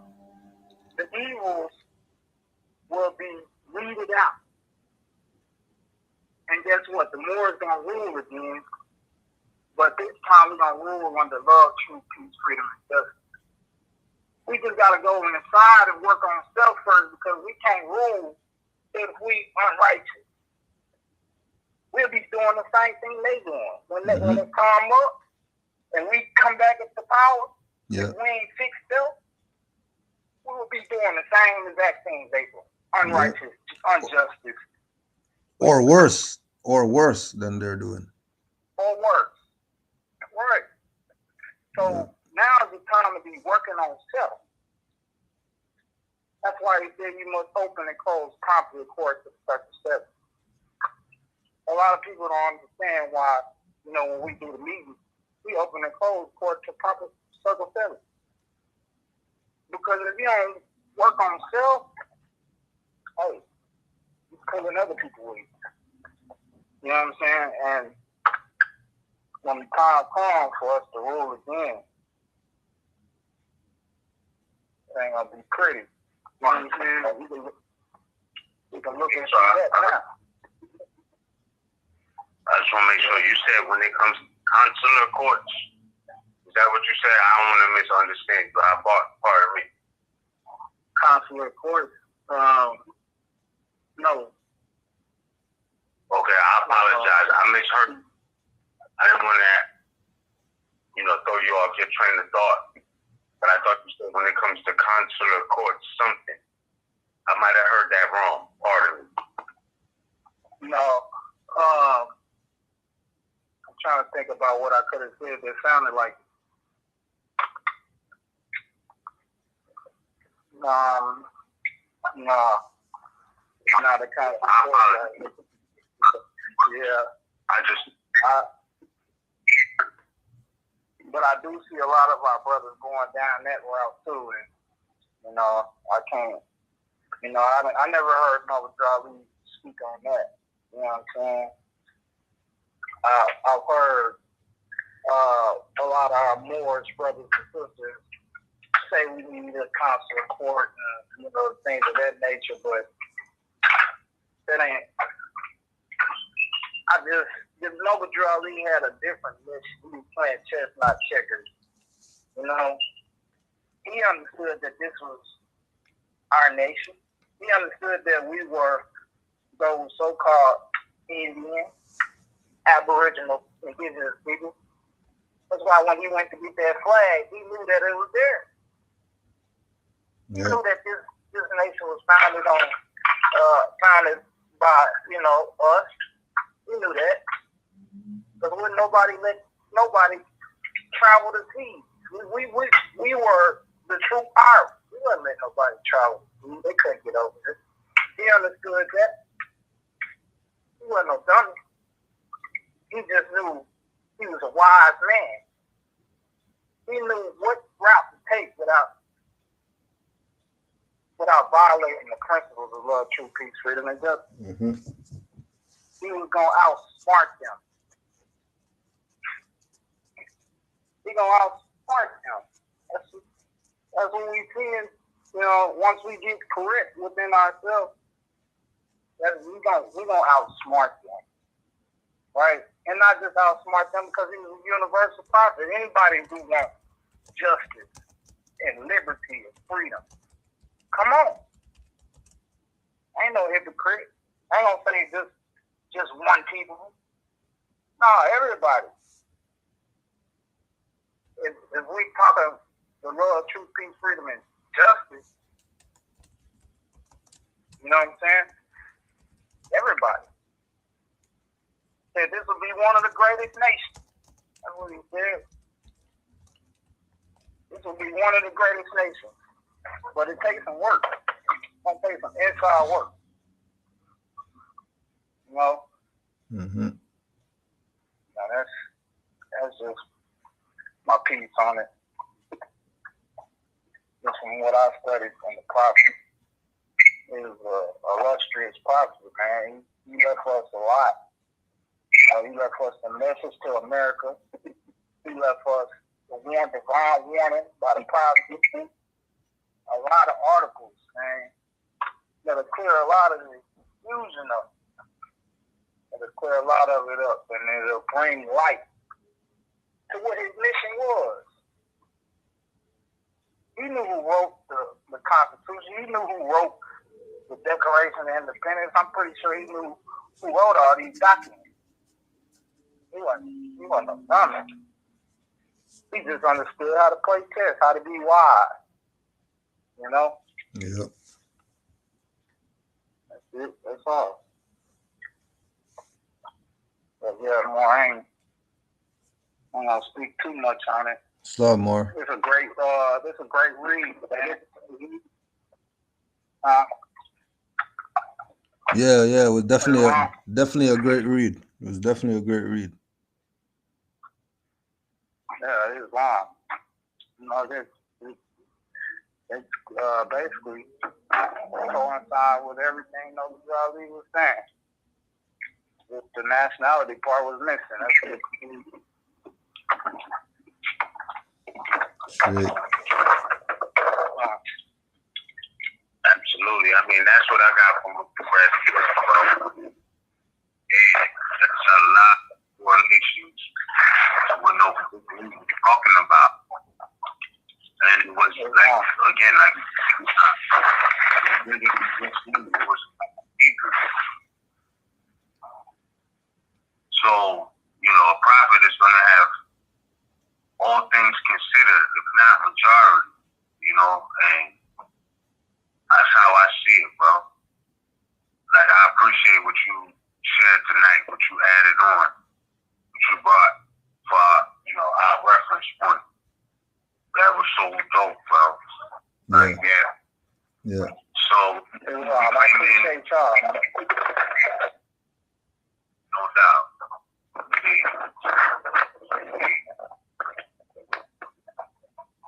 Yeah, cool, Joe. That's real talk, bro. I appreciate what you was adding on from that essay you were reading. But if you could state again for the record, where was that source from? Like, what's the source for that? Or what was that speech titled? Or yeah, the speech is from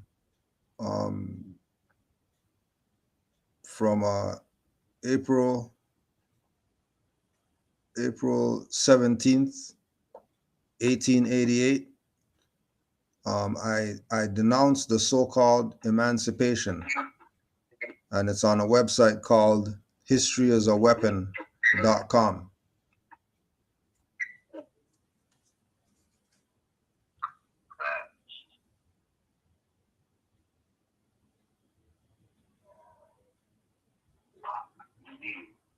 So yeah, I mean, all of it correlates to what the true pressing issue was. And so here we are again on the precipice of the summer solstice, and what they're now calling a federal holiday of Juneteenth, etc. We just really got to take heed to what really happened, what the truth and the Jura people knew was going on. Indigenous de jure, free thinking minds understood on a principle level, and how that continued on to this day. Because if they were saying that 20 years, 3 years after that happened, and people were like, well, this isn't giving us any results, and they carried on to 100 years later, you know, in the 1960s and whatever it was, you know, like that's a big piece of history to really comprehend. You know, the who and why. Yep. And how. Yeah, man. Just give acknowledgement for that. I don't want to we don't have too many more callers who will have their hand up with the aspect of being participatory, but we have a few listeners and on the line. So with that, you know, is it anything you want to say in closing? I know we got about an hour left, but in closing, is there anything you want to add on? Yeah, well. Or, okay, now I see 3 callers, or another caller, let me say, popping in. Before you say what you want to say in closing, let's go with this other caller. Islam. All right, let's do that. Okay, hold on. Okay, 7280. Peace, man. Yeah, what it is. How you see? Peace, more. Islam. I want to ask you how y'all coming along out here, giving the signs to all the people out here. You see a lot of changes going on. How y'all coming along out here, giving evidence? I said all the stuff that they're giving out, all the good Jews. Do you see everything coming along like it's supposed to be? All the stuff that they're giving out, all the good Jews. Everything coming along like they know with the knowledge and information that's being given out. Is the feedback wonderful? And then with the knowledge and information that's being given out. Okay. When you say coming along as it's supposed to you, what do you think is supposed to come along like? Constant change, you know, evolving. Everybody's evolving at their level. be able to come one, a core. Well, personally and individually, I think we all doing good or the best that we can. Well, but we say it's almost like giving news to the masses. I don't know if you heard the beginning of this broadcast. I just came in. I came at the last. I was out. Oh, yeah. In these days and times, boys who know. You know what I mean? And again, there's a people who need to know.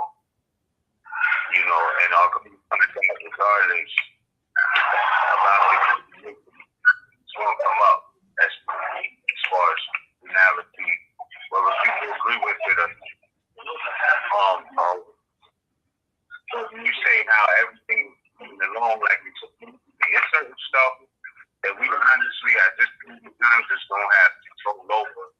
And what I mean by that is when we talk about everything, I mean, I'm looking at it in these days and times as, you know, food shortages in the supermarket, you know what I mean?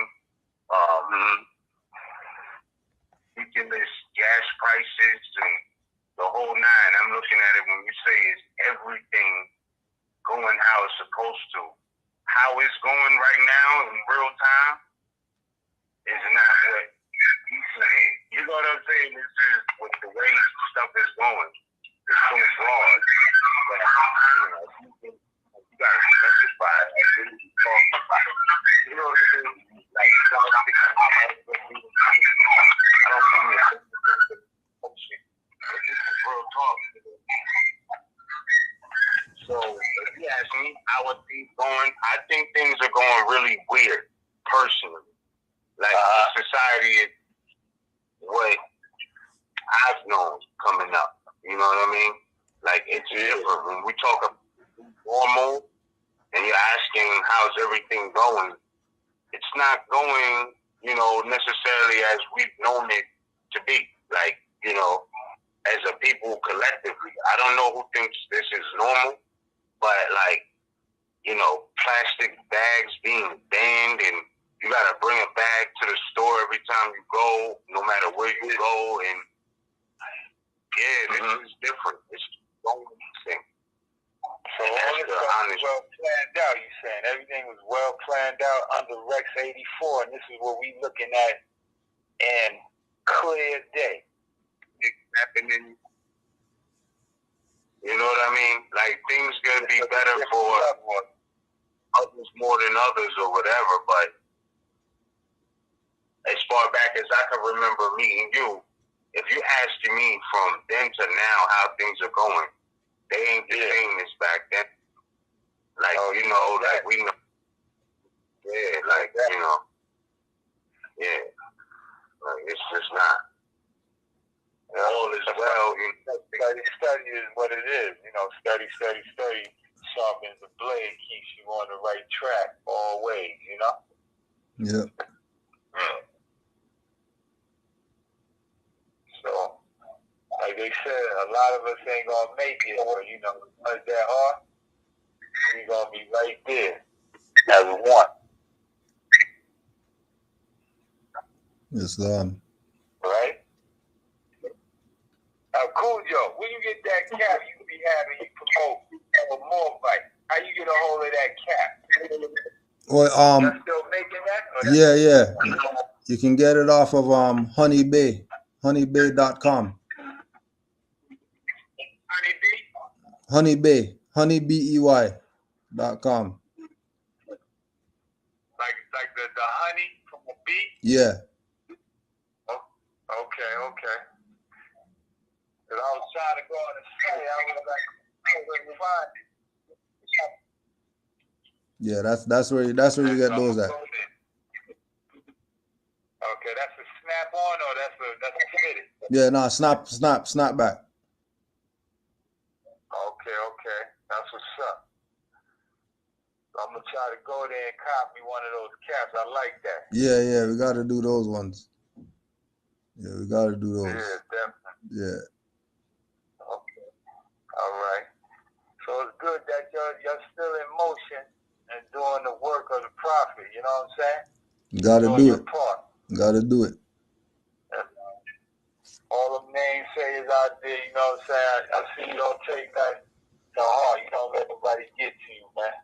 No. With that side beer big. Yeah, we got too much. Man. I'm glad that you don't participate in that stuff. You don't get into that. We got too much going on. You state your facts and you keep it moving. We got too much going on, yo. We got too much going on. Yeah, man. That's what's up. Yeah. And Ms. Rael, you still doing your thing, man. You on track. I see you too, man. Keep up the good work, man. Indeed, Lord. Thank you, bro. Hope to see you real soon, man. We're going to bump heads in a minute. For real. All right? Yeah. Sure, God willing. Allah willing. You already know. Yes, indeed. I salute the heirs. You heard? Appreciate you more. Thanks for calling in. Enough respect. All right, brethren. One love. Peace. Bro, one. Hold up. Indeed.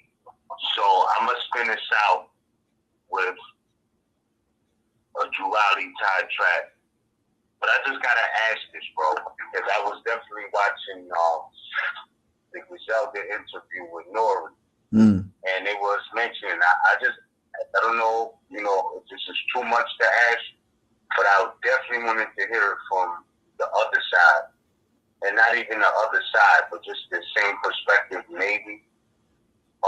When he was doing the Griselda interview or whatnot, they was talking about cardinal official when it comes to music. Yeah. And how, like, the Buffalo to region is basically kind of the same as far as hip-hop genres and radio stations and all of that. So, like, I know you have a fire track called Livication to hip-hop. I love that track, bro. Yeah. How do you feel about that? Like, being right across the water, from that, and them saying, well, this is not that territory, that's that territory. Is it like the culture and the energy is the same in that region? Like, you feel like it's a twin thing as far as those two major cities? Or what's that like as far as music goes? Or culture, however you want to. Well, as far as music and culture, I would say it's more a twin with New York than Buffalo. I mean, from the aspect of Queens, Brooklyn, New York, not Buffalo per se, but everybody has their say, their perspective. But I mean, it's not like when we left here to travel to New York back in the day, we weren't going to Buffalo. Right. No, I get it. Ain't nobody going there. Yeah, so I don't know where they came up with that from, as far as the whole twin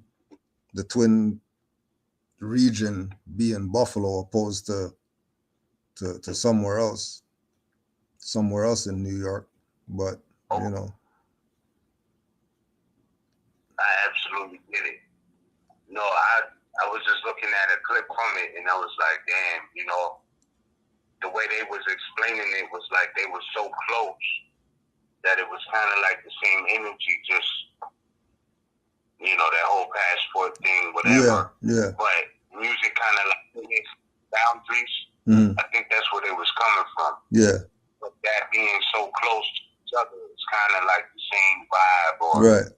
I don't know. That's what I'm looking at. It's like even how music is artificial boundaries. And those two regions being close, what's the same vibe? Because, like, even for me, like, if I hear somebody spitting from Philly, like, I know that's a Philly spitter. It's a format. Yeah. Right? You could, like, oh, yeah, he's from Philly. Yeah. You know what I'm saying? Yeah. As far as spitters go, not necessarily necessarily beats and sounds. Yeah. Just lyrics. Yeah. You know what I mean? Yeah. Yeah. Real talk. You know what I mean? So I was just wondering, you know, did that have any part in y'all influence? But nonetheless, you know what I mean? I just had to ask that from a different perspective. Right. But I'm not gonna drag it out. Real talk. We're gonna close out with the duality du jour and then interlude. Yeah. But before we go, would you mind stating again where people can obtain these tracks, or if they're ready yet for consumption, or? Yeah. Well, just for qualification, you know, this is Anonymous and Roots K. You already know Roots K had her album out, Up From the Root. That's been out for a little while, but this one was a few years in the making.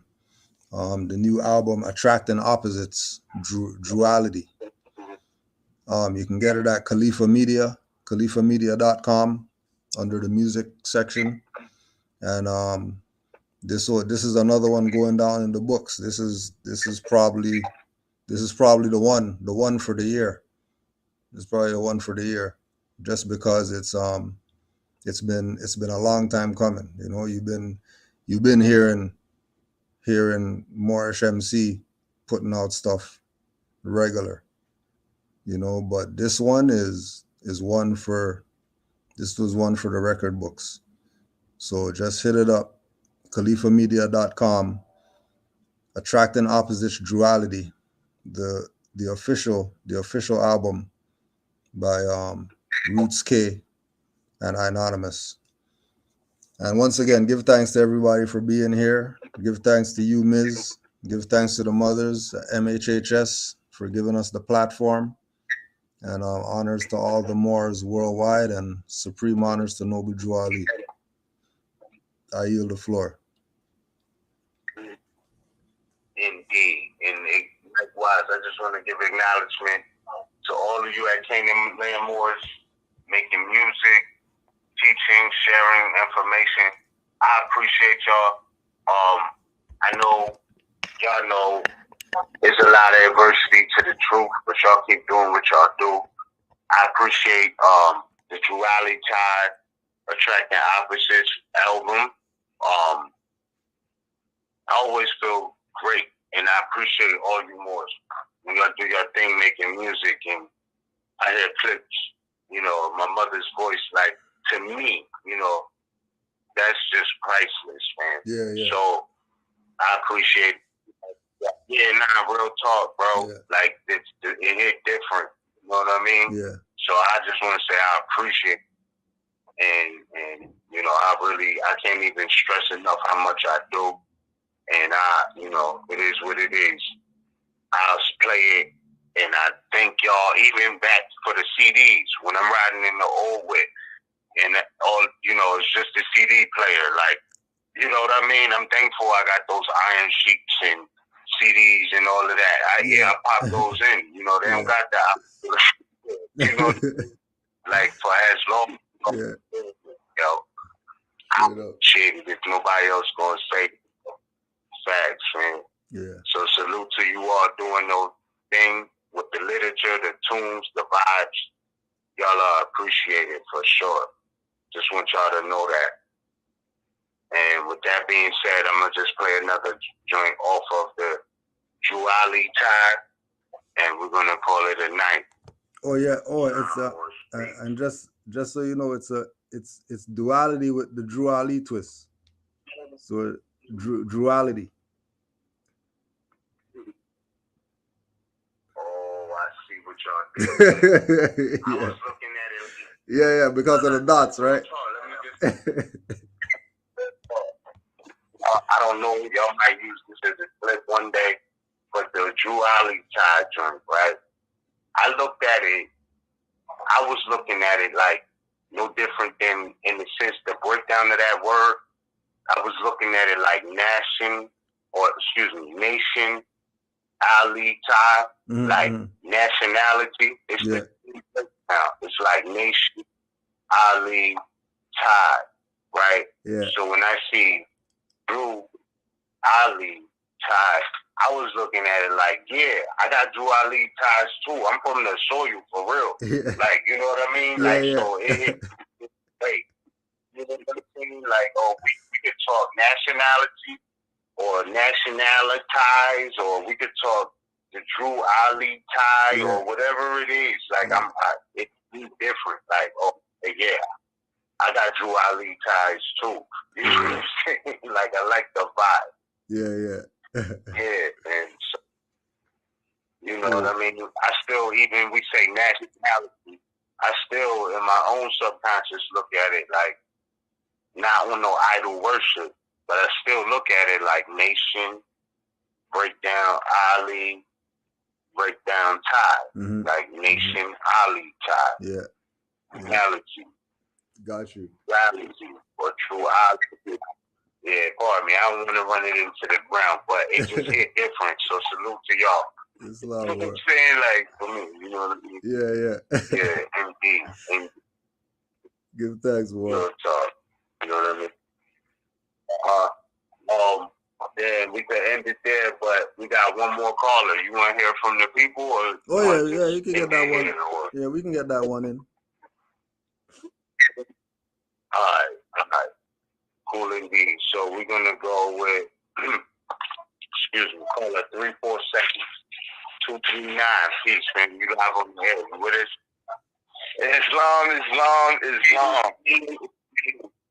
Islam. Peace, more. Oh, close out. Oh, yeah, we can hear you now. Pardon me, that was my fault. I double tap. Islam, no problem. Islam to Miz, Islam to Cujo, Islam to everybody listening. I ain't really called to really say too much. I just wanted to call and show love to everybody that's on the chat, everybody that's listening, everybody that's here, everybody that know that they Moors, everybody that stand up on their square, everybody that read their books, everybody that study, everybody that still have the conversations, that still want to go forth, that still show love, that still got compassion, that still show passion, that still show love. I just wanted to sit here and say honest to every Moor that actually hears my voice, and I'm so love to actually hear the voice and sit here. I just wanted to take time to say that I feel more should ask more questions, and even though y'all be giving y'all information, and I'm a new Moor, so maybe I shouldn't be saying it. I feel it should be more callers and just asking more questions. I feel the 2 hours be good, man, but it'd be running too fast for me. And maybe that's just too much for me, but it's seeming too fast, and I feel like I don't know if this should be right or wrong to say it, but I'm gonna say it in my face, and I'm gonna just say it. It looked like it's dying in front of me, right? Like, even though it's not dying, because I'm any more that I know they're more, it's gonna keep it rocking. It got a feel to it, man. Like, I just want to hear more people, man, just asking questions, and even if you know some, just give them the time that they can break it open. There's a lot of Moors like us who listen, like me, who's still young and still coming to this knowledge, and would love to hear them go deep and talk about different things. So, I mean, just please, anybody who know more than what you know more than me. Let's say I just came this 6 months ago. You know more than me. Any question that you could possibly have them answer to break open another treasure chest for me, can you please do that? Just you know what I'm saying? It really be needed. And sometimes when Moors is by themselves, even though we can reach out to everybody, it still feel lonely out here. You know what I'm saying? Like, it still feel lonely. So please, y'all, if y'all got anything to say, even in the chat, call in and just show love, man. Do that. Say Islam. Greet them. You know why? Because it shows unity so I can hear it. You know what I'm saying? So I can keep fighting these dirty people out here trying to mess me over and my family over. You know what I'm saying? It just gives me a different energy. You know what I'm saying? I don't mean that to be I don't mean that to be disrespectful in any type of way. I just got so much love for this. I got a bad background, but I give so much into this, and I just it was just really appreciated for me as a new Moor. Like I said, 6 months in, for y'all to just like call and just say Islam. Man, I know it might seem like we messed them up, and I ain't trying to run over the time just like y'all be saying, but I just want to say that, man. Just give a big Islam to everybody who know what's up, man, and peace and love to Noble True Ali, not the realest out there. You dig? I'm out though. I ain't gonna say too much. Give thanks, more. Islam. Islam. Indeed. Islam. Peace, more. We appreciate you. And with that, we're going to close out. Appreciate it. And, you know, definitely, I realize, again, what we always say, something special about the third Thursday of the month. But remind y'all, and I'm just wishing y'all now, for all Moorish Americans who really go by what Noble Drylee left as far as their spirituality and that understanding, overstanding, you know, one of the things that make these Thursdays so special too is everyone we did was always on the eve of the holy day. Yeah. You know what I'm saying? Yeah. Literally bringing in the holy day with y'all, according to Noble Drylee. You know what I mean? Yeah. So I just want to say, and I didn't want to forget to say, for all you Moorish Americans, you know, happy holy day. Happy holy day. As far as the time stamp, yeah, facts. As far as the time stamp of when we're doing this, on this third Thursday, so-called June 16th, approaching the summer solstice, may light, life, love, abundance, love, truth, peace, freedom, and justice, all of these things, you know, protect you in your mental, in your life, in your family, etc. You know what I mean? And with that, I'm going to yield the floor and just close us out with these two tracks off of Duality Tide. Peace, man. Islam. And that's another thing that people think, well, nobody's a Moor unless prophets know the Jew or unless they came to the temple or whatever. And that's just a blatant untruth because the prophet himself told you to go to and read that as a message to a man. Go to the part of his literature. I'm sure the brother agrees. He's telling you right there. No, you were Moors. I'm coming to wake you up and let you know that you're not Negro, colored, and black. You're Moors and you've been Moors for a while. So why people take a position that, you know, we're not Moors unless we go through the temple when the prophet himself, the redeemed us from the prophet and came to tell us and remind us who we were and wake us up. Why is all this offensive that people are taking to that? You know? I mean, it's just craziness.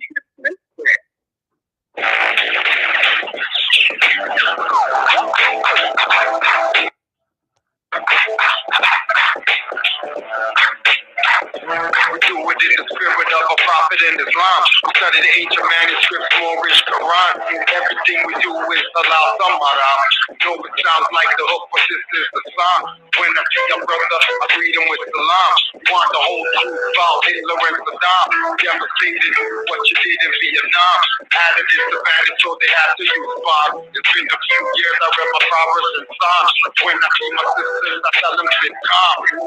It's your destiny, you hold it in your palm. It's the popularity, never cared about the prom. One of life's great mystery, young Vietnam. I am that word to my mom. Moved out the rough benches, eliminate the arms.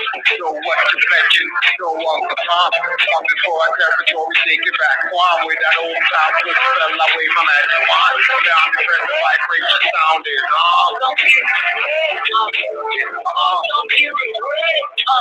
Yo, all don't give it away. Every time that I get coming with the copy, I'm the next piece. My mother to the father, straight to get drinking that piece, the next talking that piece. I'm like the next piece of love, don't get it away. Yo, more don't give it away. It's like they like to try to take you. Many times they'll try and break you. Try to got to break you. Struggle side make you. Mind of my own with a great you. I'm just a little break you. Swerving on the stage. I put my escape up. Stay rules, stay rules, stay rules. They couldn't help my shine like chemicals. I'm at the top of my class on the pedestal. I saw that letter you at HB number 2 and keep my name out your mouth. But let me fucking spread my yoke for to come up with the money that you run up and this girl gave me up in my young God. Aim and shoot with your lame excuse. No, I never said it's a full force sound system. Levels that. So you only talk, you see how where your levels at. It's God by the show me where the devil at. I'll let you read what this life about. We the lawmakers, architects, and still they doubt. We keep it factual, connect the science practical, they update the natural. Pain with the gain, no clout. A little sand, put you straight, I remain on route. I move mountains, earthquake on speakers. Something off the counting, these occurrences, they feature. To the world, I'm the teacher. I'm sure like the beaches, keeping everything to shore. I'm the one with the features that they envy, the reason that they seek. The things without every season. So, more don't give it away. More don't give it away. Every time that I accelerate, they copy out the message. Take my mothers and the fathers, great get me to stay. Make the masterpiece, the master, try the masterpiece. I'm like the masterpiece, the love gon' get me great. More don't give it away. More don't give it away. Why am I in this? Good. God is outstanding, keep order, she is yours. I thought Orisha Omega Daisy, she a more. Amongst the elite folk relate to the core. She commands the fleet first to step on the shore. Smooth never sleep, only the snore. What will never take me? Why? Break that smoke and never save my life. Never run with that beat, so respect my life. Respect my life, more don't give it away. More don't give it away. Every time that I accelerate, they copy out the master. Take my mothers and the fathers, great give me the best. Drink the masterpiece, the master, try the masterpiece. I'm like the masterpiece, the love gon' get me the bread. More don't give it away. More don't give it away. Respect my life. Respect my life. Respect my life. Respect my life. Respect my life. Hello.